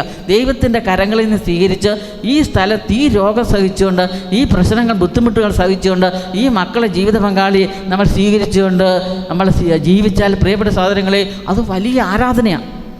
അബ്രാഹാം, ഇസ്ഹാക്ക് അതാ ചെയ്തത്. ശണ്ട കൂടാൻ പോയില്ല. അപ്പോൾ അന്ന് രാത്രിയിൽ ദൈവം ഇസ്ഹാക്കിന് പ്രത്യക്ഷപ്പെടുക. എന്നിട്ട് എന്താ ഇസ്ഹാക്കിനോട് ദൈവം പറഞ്ഞത്? ഇസ്ഹാക്ക്, നീ ഭയപ്പെടണ്ട, ഞാൻ നിൻ്റെ കൂടെയുണ്ട്, ഞാൻ നിൻ്റെ മക്കളെ അനുഗ്രഹിക്കും. ഹല്ലേലൂയ. ഞാൻ നിന്നെ വർദ്ധിപ്പിക്കും, നീ ഭയപ്പെടേണ്ട, ഞാൻ നിൻ്റെ കൂടെയുണ്ട്. ഇസ്ഹാക്ക് എന്ത് ചെയ്തു? പെട്ടെന്നൊരു ബലിപീഠം നിർമ്മിച്ച് ദൈവത്തിന് ബലിയർപ്പിച്ചു. ഏറ്റവും വലിയ ആരാധന ഏതാ? ബലിയർപ്പണം. കണ്ടോ? ദൈവത്തെ ആരാധിക്കുന്നത് കണ്ടോ? പ്രശ്നങ്ങളുണ്ട്, ഇഷ്ടംപോലെ സമ്പത്തും ആടുമാടുകളും എല്ലാം ഉള്ള സമയത്താണ് ഫിലിസ്ത്യർ അബീമേലെക്കിൻ്റെ നേതൃത്വത്തിൽ അവരെ ഇറക്കി വിടുന്നത്. അവിടെ എതിര് പറയാനൊന്നും പോയില്ല. ഗരാറിൻ്റെ താഴ്വരയിൽ പോയി കിണറൊക്കെ കുഴിച്ച്, അബ്രാഹാം കുഴിച്ച കിണർ അവർ കുഴിച്ചു മൂടി. വീണ്ടും കിണറുകൾ തുറന്നു. അവിടെ ശണ്ടയ്ക്ക് വന്നിട്ട് ഇവർ വഴക്കിന് പോയില്ല. വീണ്ടും നാലാമതൊരു കിണർ കുഴിച്ചു. അവിടെ അവർ ശണ്ടയ്ക്ക് വന്നില്ല, വഴക്കിന് വന്നില്ല. അവർ പറഞ്ഞു, ഇത് കർത്താവ് തന്ന ഇടമാണ്. പ്രിയ സ്ഥലങ്ങൾ, ഇന്ന് നമ്മൾ സ്വീകരിച്ചിരിക്കുന്ന ജീവിത മേഖലകൾ, നമ്മൾ വസിക്കുന്ന ഇടം, നമ്മുടെ ഭവനം, നമ്മളായിരിക്കുന്ന സ്ഥലം, ദൈവം തന്ന മക്കൾ, നമ്മുടെ ജോലി മേഖലകൾ, ദൈവം നമുക്ക് നൽകിയിരിക്കുന്ന ആരോഗ്യം, ഇതെല്ലാം കർത്താവ് നൽകിയതാണ്.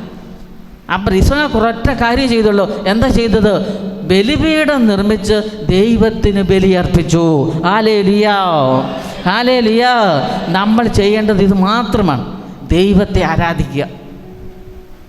പ്രശ്നങ്ങളുണ്ടോ, രോഗങ്ങളുണ്ടോ, തകർച്ചകളുണ്ടോ, ഉത്കണ്ഠകളുണ്ടോ, ആകുലതകളുണ്ടോ, മക്കളുടെ വിവാഹം നടക്കുന്നില്ലേ? ഒരൊറ്റ കാര്യം ചെയ്യുക, ദൈവത്തെ ആരാധിക്കുക. ദൈവത്തെ ആരാധിക്കുക. പല ഇടവകളിൽ ധ്യാനിപ്പിക്കാൻ ചെല്ലും. അപ്പോൾ കഴിഞ്ഞ പ്രാവശ്യം ചെന്നപ്പോൾ ഒരു കുറേ വീട്ടുകാർ പറഞ്ഞു, സിസ്റ്ററെ ഞങ്ങളുടെ ഈ ദേശത്തൊക്കെ എത്രയോ ധനവാന്മാരായ വ്യക്തികൾ ജീവിച്ചിരുന്ന സ്ഥലമാണ്, ഉന്നതമായ നല്ല കെട്ടിടങ്ങൾ, അവരുടെ കുടികിടപ്പുകാരായിരുന്നു ഞങ്ങൾ ഈ ഇരിക്കുന്നവരെല്ലാവരും തന്നെ. പക്ഷെ അവരെല്ലാം ഇന്ന് അധപ്പതിച്ചു പോയി. ഇന്ന് ഞങ്ങൾ ഉയർന്നു. അവരെ നോക്കുമ്പോൾ ഞങ്ങൾക്ക് വിഷമം, അവർക്ക് ഞങ്ങളെ നോക്കുമ്പോൾ വിഷമം. എന്താ സിസ്റ്റർ ഇതിന് കാരണം? ഇത് എവിടെ ചെന്നാലും പറയണം.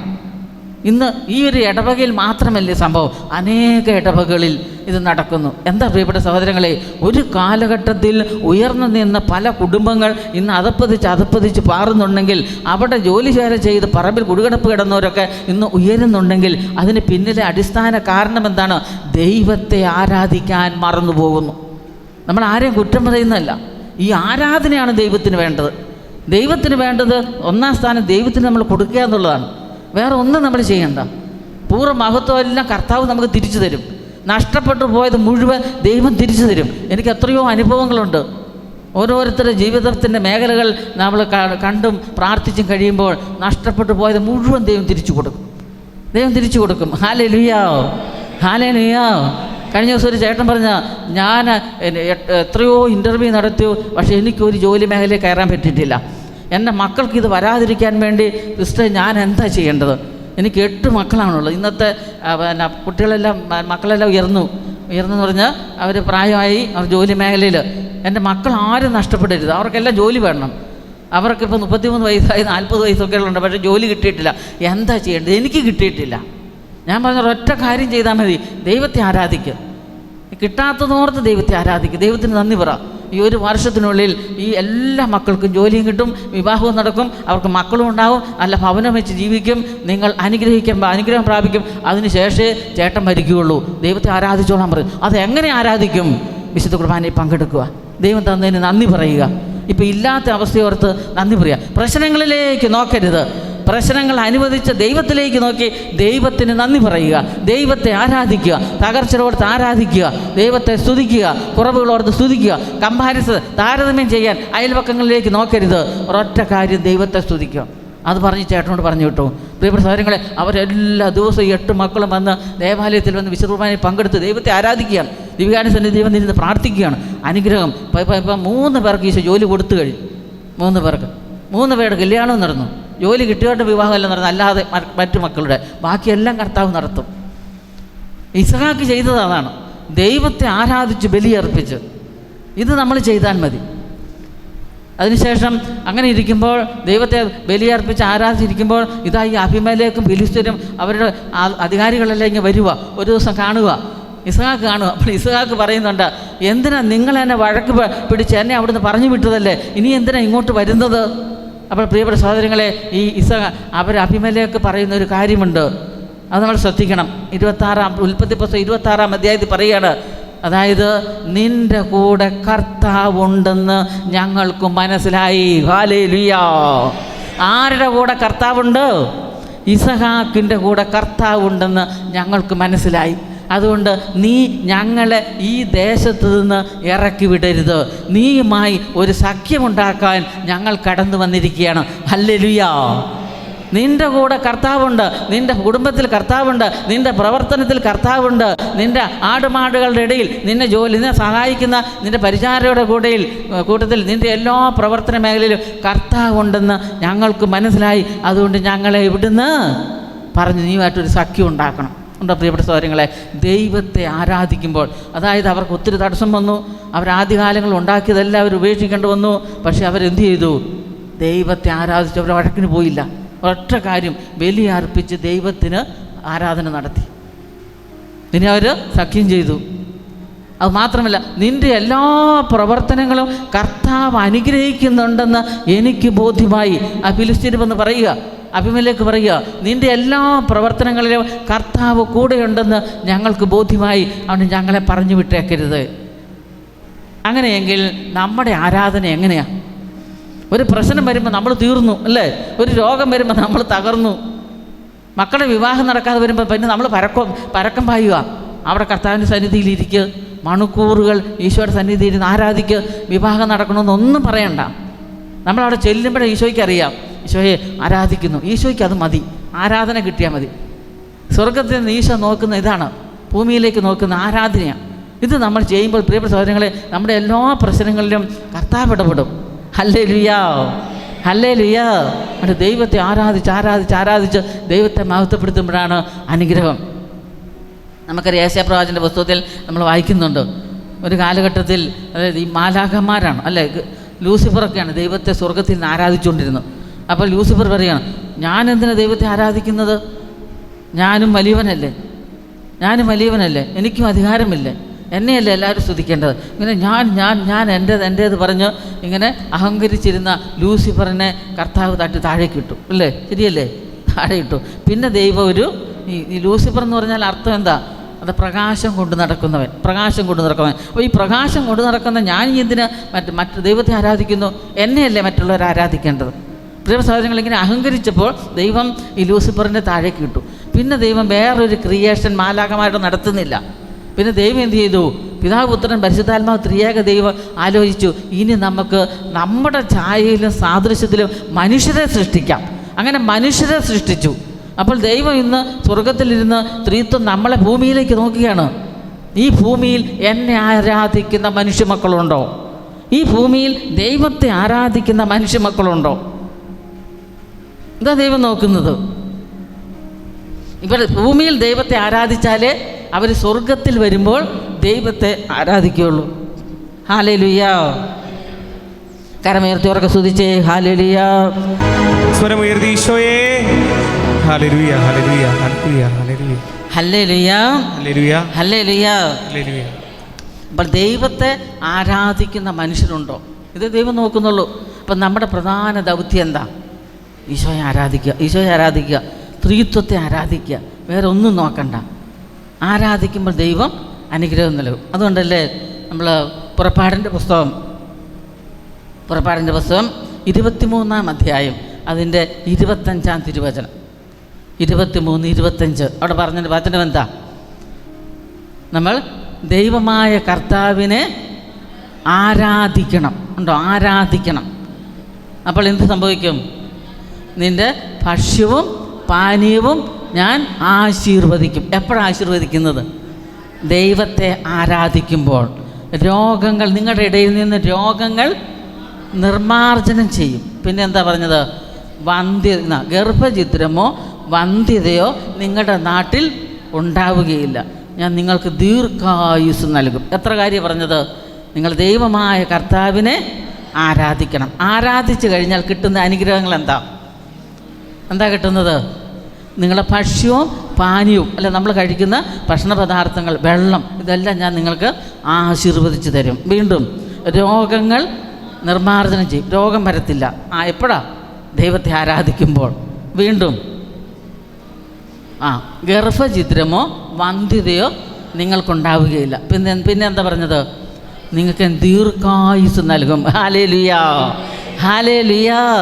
ഞാൻ ദീർഘായുസ് നൽകും. പ്രിയ സഹോദരങ്ങളെ, ദൈവത്തെ ആരാധിക്കുക, വേറെ ഒന്നും നിങ്ങൾ ചെയ്യണ്ട. ദൈവത്തെ ആരാധിക്കുക. അപ്പോൾ നമുക്ക് ഒരു കാര്യത്തിലും നമ്മുടെ അടുക്കളയിൽ, കഞ്ഞിക്കലത്തിൽ, അരിക്കലത്തിൽ എപ്പോഴും അരി കാണും, കിണറ്റിൽ എപ്പോഴും വെള്ളം കാണും. ഒരു കുറവും കർത്താവ് തരത്തില്ല. എപ്പോഴും നമുക്ക് സമൃദ്ധിയാണ്. ഒരു കുറവും കർത്താവ് ഉണ്ടാകാൻ അനുവദിക്കത്തില്ല. അതുപോലെ തന്നെ ഗർഭഛിദ്രം, വന്ധ്യത, മക്കളില്ലാത്ത അവസ്ഥയാണ് വന്ധ്യത. ഗർഭഛിദ്രം ഞാൻ മുമ്പേ പറഞ്ഞ പോലെ ഉദരത്തിൽ കുഞ്ഞുണ്ടായി നഷ്ടപ്പെടുന്ന, അബോർട്ടായിട്ട് പോയെന്നാണ് ഗർഭഛിദ്രം. അപ്പോൾ സ്പിരിച്വൽ ഗർഭഛിദ്രമുണ്ട് ഇല്ലേ? സ്പിരിച്വൽ അബോർഷനുണ്ട്. അതെന്താ?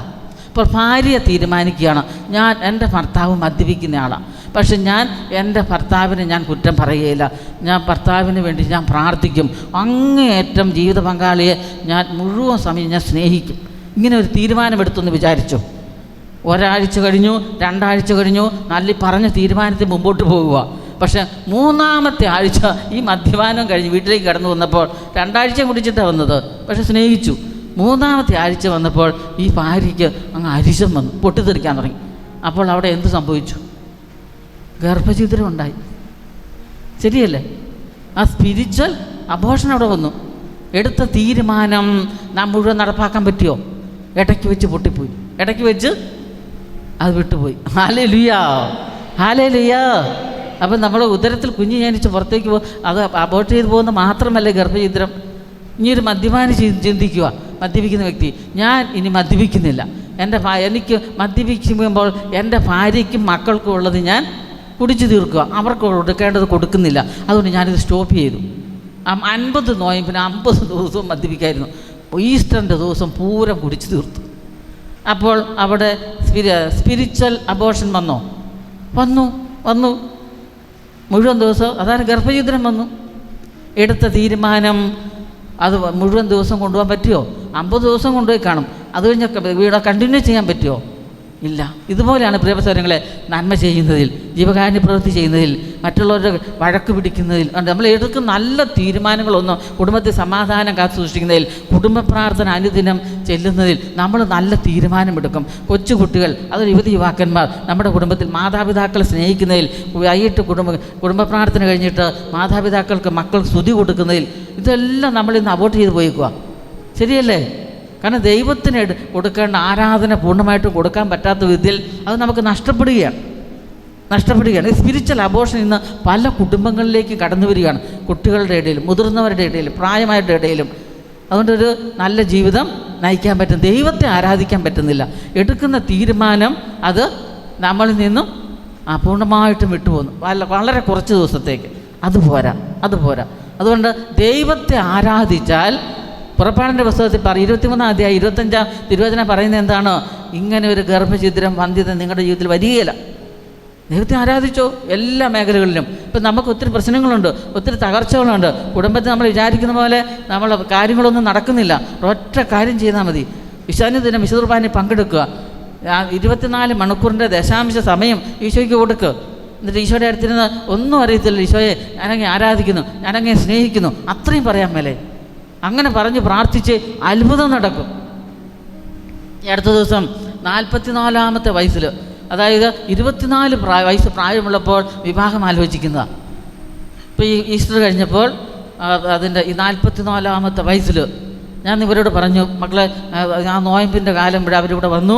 അവരോട് ഞാൻ പറഞ്ഞു, നിങ്ങൾ ദൈവത്തെ ആരാധിക്കുക, വിശുദ്ധ കുർബാനയിൽ പങ്കെടുക്കുക, ഈസ്റ്റർ കഴിയുന്ന സമയം വിവാഹം നടത്തും, തമ്പുരാനെ ഈശോയെ ആരാധിച്ചാൽ മതി. ഇപ്പോൾ കഴിഞ്ഞ ആഴ്ച വിവാഹം നടന്നു. ഹല്ലേലൂയ.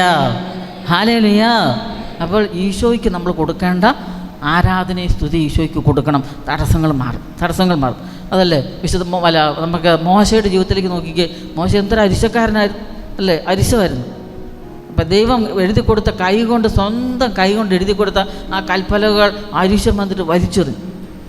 ഈ മോശ എന്താ ചെയ്തത്? എന്നിട്ട് ഒരാളെ കൊന്നിട്ട് എങ്ങോട്ട് ഓടിപ്പോവുകയും അവിടുന്ന് സ്വന്തം സ്ഥലത്തു നിന്നും ഓടി മറയുകയും ചെയ്തത്. അവസാനം ഈ മോശയ്ക്ക് ഈ സമാഗമ കൂടാരത്തിൽ ഇരിക്കാനുള്ള അനുഗ്രഹം കിട്ടി. ഈ മോശ എന്താ ചെയ്തത്? ദൈവമേ, ഞാൻ പച്ചയായ മനുഷ്യനാണ്, അരിശമുള്ള വ്യക്തിയാണ്, ദൈവം എഴുതി തന്ന കൽപ്പലകൾ ഞാൻ വലിച്ചെറിഞ്ഞ വ്യക്തിയാണ്, അത്ര അരിശം എനിക്കുണ്ട്. കമഴ്ന്ന് കിടന്ന് ദൈവത്തിൻ്റെ മുമ്പിൽ ഈ പച്ചയായ ഈ വിറകിനെ, അതായത് ഈ പച്ച വിറക് കത്തി കാളുന്ന ഈ വിറകിനകത്തേക്കും ഇത് ചീറ്റും പൊട്ടും അല്ലേ? എന്നിട്ട് ആ ചൂടുള്ള വിറകിൻ്റെ ചൂടേറ്റ്, കത്തിക്കൊണ്ടിരിക്കുന്ന വിറകിൻ്റെ ചൂടേറ്റ് വേണം ഈ പച്ചവിറക് കത്താൻ. അങ്ങനെ പച്ചയായ മനുഷ്യനെ ഞാൻ, അരിശമുണ്ട്, എന്നെ നീ തൊടണം, നീ എൻ്റെ അടുത്ത് ഇറങ്ങി വരണം, ഞാൻ നിന്നെ കാത്തിരിക്കുക, എന്നെ തൊടണം, എന്നെ സ്പർശിക്കണം, എനിക്ക് നിന്നെ കാണണം, എൻ്റെ അരിശത്തെ എടുത്തു മാറ്റണം. പ്രിയപ്പെട്ട സഹോദരങ്ങളെ, ഇങ്ങനെ ദൈവത്തിൻ്റെ അടുത്ത് കമഴ്ന്നു കിടന്ന് പ്രാർത്ഥിച്ച് മോശ എന്ത് ചെയ്തു? മോശയുടെ സ്വഭാവത്തിൽ മാറ്റം വന്നു. മോശയുടെ ജീവിതത്തിലുണ്ടായിരുന്ന അതിശക്തമായ അരിശത്തെ ദൈവം ഏറ്റെടുത്തുകൊണ്ട് ദൈവത്തിൻ്റെ സ്നേഹവും സൗമ്യതയും ഈ മോശയ്ക്ക് കൈമാറി. ഹല്ലേലൂയ. എന്നിട്ട് ദൈവം തന്നെ സാക്ഷ്യം പറയുന്നത് എന്താണ്? ലോകത്തുള്ളതിലെ ഏറ്റവും സൗമ്യൻ അല്ലേ, ശാന്തൻ ആര്? മോശ. അപ്പം മോശയ്ക്ക് ഉണ്ടായിരുന്ന ഈ അരിശത്തെ ദൈവം ഏറ്റെടുത്തിട്ട് ദൈവത്തിൻ്റെ സ്നേഹം കൊണ്ട് നിറച്ചു, ശാന്തത കൊണ്ട് നിറച്ചു, സൗമ്യത കൊണ്ട് നിറച്ചു. എപ്പോഴാണ് ഇത് മോശയ്ക്ക് കിട്ടിയത്? ഒരൊറ്റ കാര്യം ചെയ്തോളൂ. എപ്പോഴാണ് കിട്ടിയത്? ദൈവത്തെ ആരാധിച്ചു, വേറൊന്നും ചെയ്തില്ല. ഇപ്പം നമ്മൾ ചെയ്യേണ്ടത് ഇതാണ്, ദൈവത്തെ ആരാധിക്കുക. വിശുദ്ധ സാരസ് പുണ്യവാളൻ ഭയങ്കര അരിശമായിരുന്നു. കൂടെയുള്ള ശമാശന്മാർ എന്ത് ചെയ്യുമെന്ന് പറഞ്ഞോ? ഈ ഭിത്തിയോട് ഒരു ശമാശനോട് പ്രത്യേകമായിട്ടോ ആ തല ഭിത്തിയോട് ചേർത്ത് വെക്കും. എന്നിട്ട് മലങ്കാലെടുത്ത് വയറിന് തൊഴിച്ചിട്ട് ഇടിയും കൂടെ കൊടുക്കും. അവന് 3-4 പ്രാവശ്യമായപ്പോൾ ഈ ശമാശൻ പറഞ്ഞു, ഞാൻ അധികാരികളോട് റിപ്പോർട്ട് ചെയ്യാൻ പോവുക, ഇയാളെ സെമിനാരിയിൽ നിന്ന് പറഞ്ഞു വിടാൻ. അത് കഴിഞ്ഞ് വീണ്ടും ഇയാൾ ഉപദ്രവിച്ചു. അപ്പോൾ ഈ സാലസിന് മനസ്സിലായി, ഞാൻ ഇങ്ങനെ പോയാൽ ജനത്തിനും ഉപകാരമല്ല എന്നെ കൊണ്ട്, പിന്നെ ഞാൻ തന്നെ നശിക്കും. അതുകൊണ്ട് ഞാൻ എന്ത് ചെയ്യുക, അധികാരികളോട് പറഞ്ഞിട്ട്, പ്രിയപ്പെട്ട സഹോദരങ്ങളെ, ചരിത്രത്തിൽ പറയുകയാണ്, 16 മണിക്കൂർ അടുപ്പിച്ച് ദിവ്യകാരുണ്യ സന്നിധിയിലിരുന്നു പറഞ്ഞിട്ട്, കർത്താവേ, അരിശമുള്ളൊരു വ്യക്തിയെ എനിക്ക് ക്ഷമയില്ല, എനിക്ക് സഹിക്കാൻ പറ്റുന്നില്ല, ഞാൻ മറ്റുള്ളവരെ ഉപദ്രവിക്കുക, ഇങ്ങനെ ഒരു വൈദികനായിട്ട് എന്ത് പ്രയോജനം, എൻ്റെ അരിശ സ്വഭാവത്തെ ഏറ്റെടുക്കണം. പ്രിയപ്പെട്ട സഹോദരങ്ങളെ, ആ വ്യക്തിയിലേക്ക് ഈശോ ഇറങ്ങി വന്നു, തൊട്ടു, സ്പർശിച്ചു, അതിശക്തമായ കോപത്തെ എടുത്തു മാറ്റി. ഇന്ന് നല്ല ശാന്തനായ വിശുദ്ധൻ അല്ലേ, ഇതാണ് അറിയപ്പെടുന്നത്. വിശുദ്ധനായി ജീവിച്ചു, ഈ ലോകം വിട്ടു, ഇന്ന് സ്വർഗത്തിൽ നന്മ ചെയ്തു. അപ്പം നമ്മുടെ എല്ലാ ബലഹീനതകളും എന്തിനായിട്ട് നമ്മൾ സമർപ്പിക്കണം? ആരാധനയ്ക്ക് സമർപ്പിക്കണം. ഹല്ലേലൂയാ, ഹല്ലേലൂയാ. ആരാധനയ്ക്ക് സമർപ്പിക്കുമ്പോൾ, പ്രാർത്ഥനയ്ക്ക് സമർപ്പിക്കുമ്പോഴാണ് പ്രിയപ്പെട്ട സഹോദരങ്ങളെ അവിടെ ദൈവം ഇടപെടുന്നത്, ദൈവം പ്രവർത്തിക്കുന്നത്. വേറൊരു മറ്റു മേഖലയിലല്ല. കുറവുകൾ മനുഷ്യരൊക്കെ ഉണ്ട്, അത് പ്രാർത്ഥിക്കാൻ വേണ്ടി വിഷയമായിട്ട് സമർപ്പിച്ച് ദൈവം ഏറ്റെടുക്കും, ഒരു സംശയവും ഇല്ല. ഹല്ലേലൂയാ, ഹല്ലേലൂയാ. നമ്മളത് മറന്നു പോകരുത്. നിസ്സാര കാര്യം പോലും മക്കളെക്കുറിച്ച് വിഷമമുണ്ടോ, കുടുംബത്തെക്കുറിച്ച് പ്രശ്നമുണ്ടോ, നമ്മൾ ഈശോയുടെ സന്നിധി സമർപ്പിച്ച് പ്രാർത്ഥിക്കുമ്പോൾ ദൈവത്തിന് ആ പ്രശ്നങ്ങളുടെ മേൽ ഒരു ആധിപത്യം എടുക്കാൻ സാധിക്കും. കർത്താവ് അതിനെ സ്വീകരിക്കും. നമുക്കറിയാം, മൊളോക്കോയിൽ ഈ കുഷ്ഠരോഗികളെ നോക്കിക്കൊണ്ടിരുന്ന ആരാ? ഫാദർ ഡാമിയൻ അല്ലേ? ഫാദർ ഡാമിയനാണ്. കുഷ്ഠരോഗികൾ, അതായത് വ്രണങ്ങളെല്ലാം പഴുത്ത് ചീഞ്ഞിങ്ങനെ ഇരിക്കുന്ന ആ കുഷ്ഠരോഗം അതെല്ലാം സുഖപ്പെടുത്തി മരുന്നെല്ലാം വെച്ച് കെട്ടി അങ്ങനെ സ്നേഹിച്ച് കൂടെ കൊണ്ടുവരുന്നത് ഈ ഫാദർ ഡാമിയനാണ്. അപ്പോൾ ഫാദർ ഡാമിയൻ്റെ കൂടെയുള്ളൊരു സ്നേഹിതനാണ് ലാംബർട്ട് കോൺറാൾഡ് എന്ന് പറഞ്ഞൊരു വൈദികൻ, ലാംബർട്ട് കോൺറാൾഡ്. അപ്പോൾ അയാളും ഈ അതായത് ഈ കുഷ്ഠരോഗികളെ ആദ്യകാലങ്ങളിൽ നോക്കിക്കൊണ്ടിരുന്നു. അപ്പോൾ ഒരു ദിവസം ഈശോ പറഞ്ഞു, ഇനി ഞാൻ കുഷ്ഠരോഗികളെ നോക്കുന്ന വേണ്ട, ഞാൻ നിന്നെ വേറൊരു ദൗത്യം ഏൽപ്പിക്കാൻ പോവാം. അപ്പോൾ ചോദിച്ചാൽ എന്താ ഈശോയെ? അതായത് ഈ ദേശത്ത് ഇഷ്ടം പോലെ കാട്ടാളന്മാരുണ്ട്, കാട്ടാളന്മാരെ നീ നോക്കണം. അയ്യോ, കാട്ടാളന്മാർ മനുഷ്യരാണോ മൃഗമാണോ? മനുഷ്യരാ സ്വഭാവം, മൃഗീയ സ്വഭാവം. മനുഷ്യരാണ് അല്ലേ, പക്ഷെ സ്വഭാവം മൃഗീയ സ്വഭാവം. കണ്ട കൊല്ലും, പിച്ചിക്കുന്തും. അപ്പോൾ ഇവരുടെ ഇടയിൽ എങ്ങനെ പോകും? അത് നിനക്ക് പറ്റും. പ്രിയപ്പെട്ട സഹോദരങ്ങൾ, ഈ ദൗത്യം ഈശോ ഏൽപ്പിച്ചു. അതൊക്കെ അതായത് ഈ ലാംബർട്ട് കോൺറാൾഡ് അല്ലേ, ഈ വൈദികൻ ചെയ്തത് എന്താണെന്ന് പറഞ്ഞോ, ഒരു ദിവസം 3 വിശുദ്ധ കുർബാന അർപ്പിക്കും. 3 ഏറ്റവും വലിയ ആരാധന വിശുദ്ധ കുർബാനയല്ലേ. 3 വിശുദ്ധ കുർബാന അർപ്പിച്ചിട്ട് ഇയാൾ അതായത് കാട്ടാളന്മാരുടെ അടുത്തേക്ക് ചെല്ലുക. അങ്ങനെ അടുത്ത് ചെന്നപ്പോൾ ഈ കാട്ടാളന്മാരെല്ലാം കൂടെ ഇഷ്ടംപോലെ ഉണ്ട് അവിടെ. ഓടി വന്നിട്ട് പറഞ്ഞു, എടാ ഓടി വാ, നല്ല സൗന്ദര്യമുള്ള ഒരു വ്യക്തിയാണ് വൈദികനൊന്നും അവർക്കറിയത്തില്ലല്ലോ. ഇയാളുടെ മാംസത്തിന് നല്ല രുചിയാണ്, നല്ല ടേസ്റ്റാണ്, നമുക്ക് കറി വെച്ച് കഴിക്കാം, ഇപ്പം തന്നെ പിടിക്കാമെന്ന് പറഞ്ഞു. നല്ല ടേസ്റ്റ് കാണും. പ്രിയപ്പെട്ട സഹോദരങ്ങൾ, ഇതുങ്ങളെല്ലാം കൂടെ അലറിക്കൂവി ഓടി വന്നു. ഈ അച്ഛൻ എന്ത് ചെയ്ത് ഇങ്ങനെ നിൽക്കുക, കറി വെക്കുകയാണെങ്കിൽ കറി വെക്കട്ടെ എന്ന് പറഞ്ഞു. അപ്പോൾ അച്ഛൻ ഇവരെപ്പോൾ പിടിച്ച് അതിനെ കൊല്ലുമെന്ന് കണ്ടപ്പോൾ അച്ഛൻ പറഞ്ഞു, സഹോദരങ്ങളെ, മക്കളെ, നിങ്ങളൊരു കാര്യം ചെയ്യും, നിങ്ങൾ എന്നെ പിടിച്ച് കറി വെച്ചു, ഒരു പ്രശ്നവുമില്ല, പക്ഷേ 5 മിനിറ്റ് എനിക്ക് തരാം. 5 മിനിറ്റ് 5 മിനിറ്റ്സ് എനിക്ക് നിങ്ങളവിടെ നിന്നിരിക്കുക, ഞാൻ നിങ്ങളെ ഒരു വിദ്യ പഠിപ്പിക്കാം. അപ്പോൾ ഇത് കേട്ടപ്പോൾ അവരെല്ലാവരും ഇരുന്നു. എന്നിട്ട് കയ്യിൽ ഒരു വാച്ച് കിടന്നു. ഈ വാച്ച് ഊരിയെടുത്തിട്ട് പറഞ്ഞു, നിങ്ങളിത് കണ്ടിട്ടുണ്ടോ? ഇത് പഠിപ്പിച്ചിട്ട് നിങ്ങളെന്നെ കറി വെച്ച് കഴിച്ചോ, ഒരു കുഴപ്പമില്ല. ഈ വാച്ച് ഊരിയെടുത്തിട്ട് പറയുകയാണ്, ഈ സൂചി ഇവിടെ വരുമ്പോൾ 12 വരുമ്പോൾ, അല്ല ഇവിടെ വരുമ്പോൾ ഇത് 12 മണി, ഇവിടെ വരുമ്പോൾ 1 മണി, ഇവിടെ വരുമ്പോൾ 2 മണി, അങ്ങനെ 5 മണി 6 മണി വരെ. അപ്പോൾ ഒരു കാട്ടാളൻ ചോദിച്ചു, ഈ വശം ഇല്ലേ? അപ്പോൾ വീണ്ടും ലാംബർട്ട് പറഞ്ഞു, ഇതിങ്ങനെ ചുറ്റിക്കറങ്ങി ഓരോരുത്തർ സൂചി വരുമ്പോഴും ഓരോ മണിക്കൂറാണ് ഇവർക്ക് പഠിപ്പിച്ചു കൊടുത്തു. എന്നിട്ട് ഈ 5 മിനിറ്റ് എടുത്ത് പഠിപ്പിച്ചു കൊടുത്തിട്ട് ഈ വാച്ച് ഊരി ലീഡറിൻ്റെ കയ്യിലോട്ട് കൊടുത്തിട്ട് പറഞ്ഞു, മോനെ, ഇത് നിങ്ങൾ എന്നെ കറി വെക്കാൻ പോവില്ലേ, ഇത് നഷ്ടപ്പെടാതിരിക്കാനും നിങ്ങൾ പുതിയൊരു വിദ്യ പഠിക്കാൻ വേണ്ടിയിട്ടും ഞാൻ നിങ്ങളെ ഇത് ഏൽപ്പിക്കാൻ പോവുക, ഇത് പിടിച്ചോളാൻ പറഞ്ഞു. പ്രിയപ്പെട്ട സഹോദരങ്ങളെ, ഈ കാട്ടാളന്മാർ ഇപ്പം കറി വെക്കുമെന്ന് പറഞ്ഞ് കാട്ടാളന്മാർ ചെയ്ത പ്രവൃത്തി എന്താണെന്നറിഞ്ഞോ? ഇവർ വാവിട്ട് കരയുക. ഇയാൾക്ക് എങ്ങനെ നിന്നെ ഇപ്പം ഞങ്ങൾ കറി വെച്ച് കഴിക്കുമെന്ന് പറഞ്ഞപ്പോൾ എങ്ങനെ ഇങ്ങനെ ഞങ്ങളോട് ഇടപെടാൻ പറ്റി? എന്നിട്ട് ആ വാച്ച് ഞങ്ങൾക്ക് ഊരി തരാൻ സാധിച്ചു. ആരാ നേതാവ്? ഇത് എവിടുന്ന് പഠിച്ചു? അപ്പോൾ നമ്മളൊരാത്മാവിനെ നേടാൻ എത്ര ദിവസം എടുക്കണം, എത്ര മണിക്കൂർ എടുക്കണം അല്ലേ? ഒരൊറ്റ ഒരു 5 മിനിറ്റ് കൊണ്ട് ഈ 10,000-കണക്കിന് കാട്ടാളന്മാർക്ക് ഈശോയെ കൊടുത്തു. ഒരു ക്രൂശിത രൂപം ഈ അച്ഛൻ്റെ കയ്യിലുണ്ടായിരുന്നു. ഈ ക്രൂശിത രൂപം എടുത്തു കാണിച്ചു. ഇതാണ് എൻ്റെ ഗുരു, ഇതെൻ്റെ മാത്രമല്ല നിങ്ങളുടെ എല്ലാവരുടെയും ഗുരു ഇതാണ്. ഇത് സ്വർഗത്തിൽ പിതാവായ ദൈവത്തിൻ്റെ കണ്ണിലുണ്ണിയായി ജീവിച്ചിരുന്ന ഏകപുത്രൻ. ഈ ലോകത്ത് മനുഷ്യർ പാപം ചെയ്യുന്നത് കണ്ടപ്പോൾ ദൈവം ചോദിച്ചു, ഈ മക്കളെ രക്ഷപ്പെടുത്താൻ ആര് പോകാൻ തയ്യാർ? അപ്പോൾ ഞാൻ പോകാമെന്ന് പറഞ്ഞു ഈ കണ്ണിലുണ്ണിയായ ഏകപുത്രൻ ലോകത്തിലേക്ക് കടന്നു വന്നു. ഒരു പുൽക്കൂട്ടിൽ ദരിദ്രനായി ജനിച്ചു. 30 വർഷം രഹസ്യ ജീവിതം, 3 വർഷം പരസ്യ ജീവിതം. ആ 3 വർഷത്തിൽ ഇവർ അവിടെ രക്ഷിക്കാൻ കടന്നു വന്ന എല്ലാവരും കൂടെ കൂടി ഇവനെ പിടിച്ച് എന്ത് ചെയ്തു? പീഡകൾ സഹിച്ച് ഇത് കുരിശിൽ കൊന്നു. കല്ലറയിലടക്കി അവിടെ നിന്ന് ഉത്ഥാനം ചെയ്തു, സ്വർഗാരോപിതനായി. ഇന്നും ജീവിക്കുന്ന ഈശോയാണ്. Hallelujah, hallelujah. ആ ഒരു 5 മിനിറ്റിനുള്ളിൽ രക്ഷാകര ചരിത്രം മുഴുവനും ഈ വിശുദ്ധനായി ലാംബർട്ട് ഈ കാട്ടാളന്മാർക്ക് പറഞ്ഞു കൊടുത്തു. ഈശോയെ പറഞ്ഞു കൊടുത്തു. വലിയ സുവിശേഷവൽക്കരണം. ഈശോ, ഈ ഗുരു തന്നെ ബലി അർപ്പിച്ചു. അതാണ് വിശുദ്ധ കുർബാന. ഇന്ന് ഞാൻ 3 ബലി അർപ്പിച്ച്, വിശുദ്ധ കുർബാന അർപ്പിച്ച് ഈശോയെ കൊണ്ടാണ് ഞാൻ നിങ്ങളുടെ അടുത്തേക്ക് വന്നിരിക്കുന്നത്. ആ ഈശോയെ ഞങ്ങൾക്ക് വേണം. ഉണ്ടോ? ഈ പച്ച മാംസം കഴിക്കാൻ ഓടിക്കൂടിയ കാട്ടാളന്മാരെ പറയുമോ, ഈ ഗുരുവിനെ ഞങ്ങൾക്ക് വേണം. Hallelujah, hallelujah. എപ്പോഴാണ് പ്രിയപ്പെട്ട സഹോദരങ്ങളെ മൃഗീയ സ്വഭാവമുള്ള ഈ കാട്ടാളന്മാരെ ഇവർക്ക് നേടിയെടുക്കാൻ സാധിച്ചത്? എപ്പോഴാ? വിശുദ്ധ കുർബാന അർപ്പിച്ച് ദൈവത്തിൻ്റെ സന്നിധിയിൽ ആരാധിച്ചപ്പോൾ നമുക്കിന്നൊരാത്മാവിനെ മദ്യപാനത്തിൽ നിന്ന് രക്ഷപ്പെടുത്താൻ പറ്റുന്നുണ്ടോ? നമുക്കിന്ന് കഞ്ചാവിൻ്റെ അടിമത്തത്തിൽപ്പെട്ട് നമ്മുടെ സ്വന്തം മക്കളെ രക്ഷപ്പെടുത്താൻ പറ്റുന്നുണ്ടോ? മൊബൈൽ ഫോണിൻ്റെ അടിമത്തത്തിൽ കഴിയുന്ന, ചീത്ത വിളിച്ച് തെറി വിളിച്ച് മാതാപിതാക്കളെ കൊല്ലാൻ നോക്കുന്ന സ്വന്തം മക്കളെ ഇന്ന് നമുക്ക് രക്ഷപ്പെടുത്താൻ നമുക്ക് സാധിക്കുന്നുണ്ടോ? നമ്മുടെ സ്വന്തം സഹോദരങ്ങളെ മാനസാന്തരത്തിലേക്ക് കൊണ്ടുവരാൻ നമുക്കിന്ന് സാധിക്കുന്നുണ്ടോ?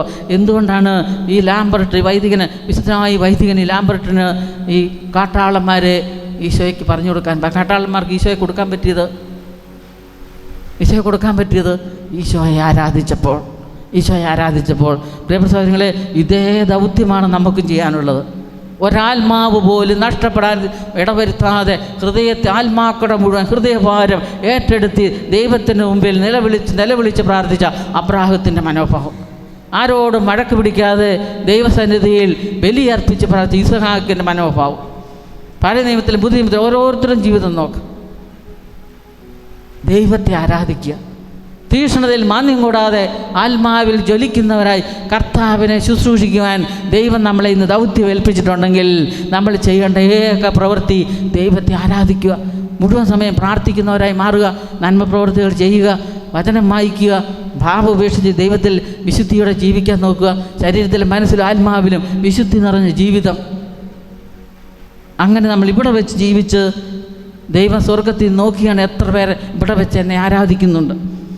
അങ്ങനെ ദൈവത്തെ ഭൂമിയിൽ വെച്ച് ആരാധിക്കുന്നവർക്ക് മാത്രമേ സ്വർഗത്തിൽ പ്രവേശനമുള്ളൂ. അവരുടെ പ്രാർത്ഥന കർത്താവ് കേൾക്കും.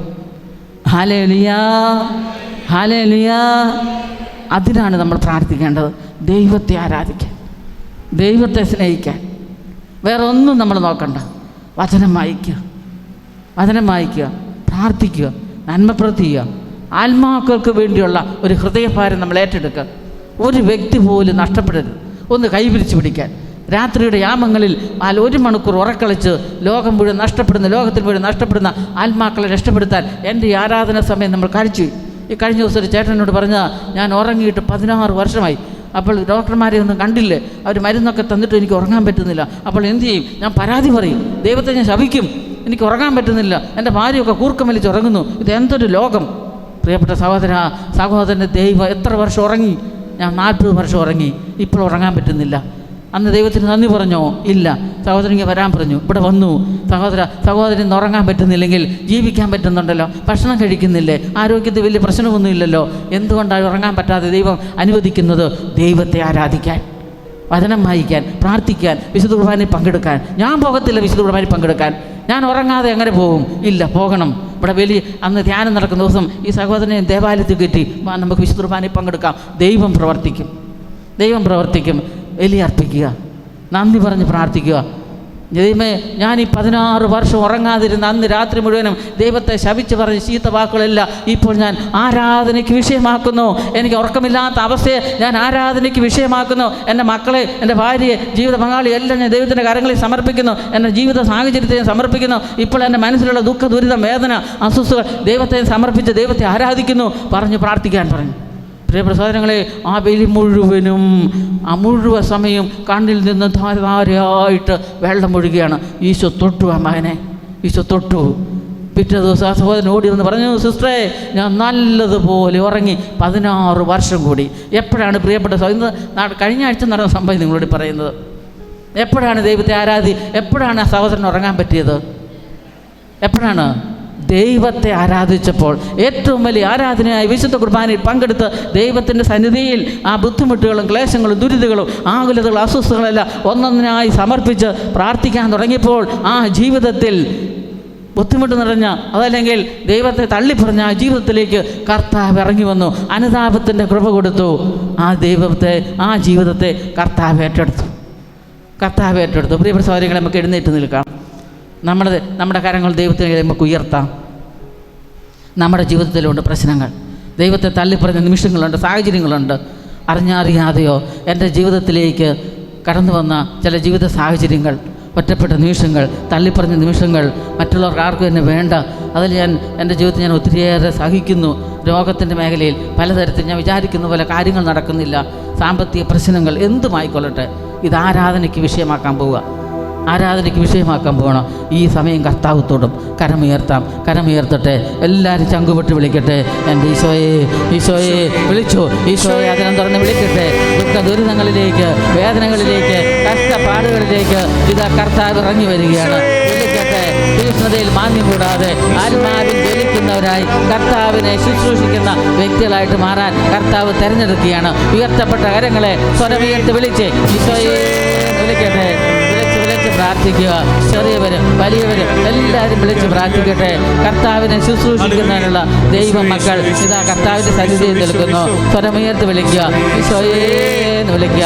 നിങ്ങളുടെ ദുഃഖങ്ങൾ സമർപ്പിക്കുക, ആകുലതകൾ സമർപ്പിക്കുക, വിഷമങ്ങൾ സമർപ്പിക്കുക, മക്കളെ സമർപ്പിക്കുക, കുടുംബങ്ങൾ സമർപ്പിക്കുക, കുടുംബ ഭാരം സമർപ്പിക്കുക, ദൈവം ദാനമായി നൽകിയ എല്ലാ നന്മകൾ സമർപ്പിക്കുക. ഇതുമാത്രം നന്മകളാണ് ഈശോന്റെ ജീവിതത്തിൽ ചൊല്ലിയിട്ടുള്ളത്. അതെല്ലാം നന്ദിയോടെ ദൈവസന്നിധിയെ സമർപ്പിച്ച് പ്രാർത്ഥിച്ച് ഈശോയെ തൊടണമേ. ഞാൻ രോഗിയാണ് ഈശോയെ, ഞാൻ പാപിയാണ് ഈശോയെ, തകർന്നവനാണ് ഈശോയെ, തകർന്നവളാണ് ഈശോയെ. മാനസാന്തരത്തിലേക്ക് എന്നെ നയിക്കണമേ ഈശോയെ. കരഞ്ഞ് പ്രാർത്ഥിക്കാനുള്ള കൃപ എനിക്ക് നൽകണമേ ഈശോയെ. നിങ്ങൾ ആരുമറിയാത്ത നിങ്ങളുടെ ജീവിത പ്രശ്നങ്ങൾ, ഒറ്റപ്പെട്ട നിമിഷങ്ങൾ, തെറ്റിദ്ധരിക്കപ്പെട്ട സാഹചര്യങ്ങൾ എല്ലാം ഈശോയുടെ കരങ്ങളിലേക്ക് കൊടുക്കട്ടെ.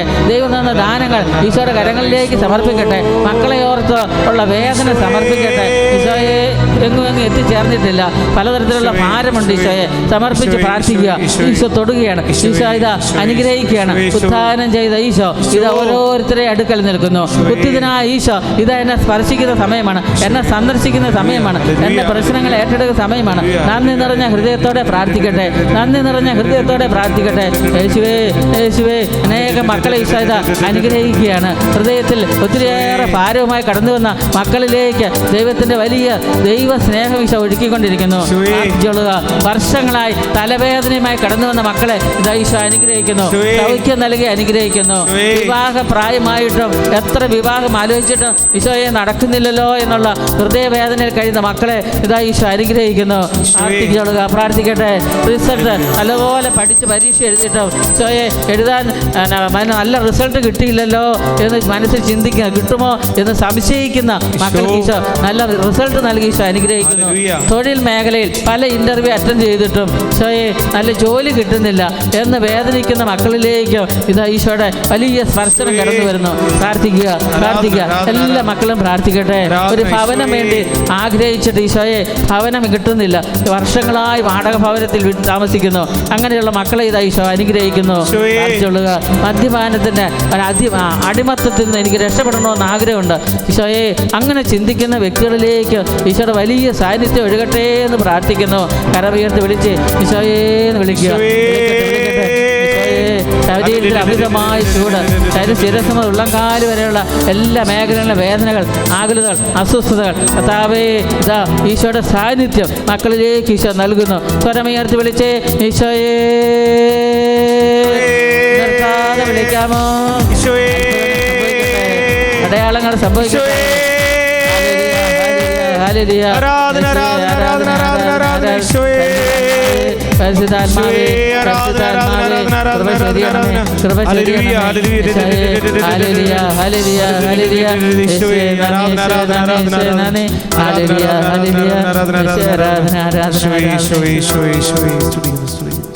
മൂന്ന് ഹല്ലേലൂയ പറയാമോ? ഈശോ നൽകിയ അനുഗ്രഹങ്ങൾക്ക് നന്ദി പറഞ്ഞുകൊണ്ട് ഈശോയെ ജീവിതകാലം മുഴുവൻ ആരാധിച്ച് സ്വർഗത്തിൽ പ്രവേശിക്കാൻ വലിയ ആഗ്രഹത്തോടെ അപ്പോൾ നിങ്ങൾ പുറത്ത് പോയി അല്പം വെള്ളമൊക്കെ കുടിച്ച് അത്യാവശ്യ കാര്യം നിറച്ചപ്പോൾ എത്രയും പെട്ടെന്ന് ചാപ്പലിലേക്ക് വരണം. ഉടനെ നമ്മൾ ദിവികാരുണ്യ ആരാധനയാണ്. ഈ സമയത്ത് നിങ്ങൾ ആരോടും സംസാരിക്കരുത്. കാരണം ഈശോയെ ആരാധിച്ചുകൊണ്ടിരിക്കണം. ഹൃദയങ്ങൾ ഈശോയെ ആരാധിച്ചുകൊണ്ടിരിക്കുമ്പോൾ ഈശോയുടെ പ്രവർത്തിക്കും, അനുഗ്രഹം നൽകും.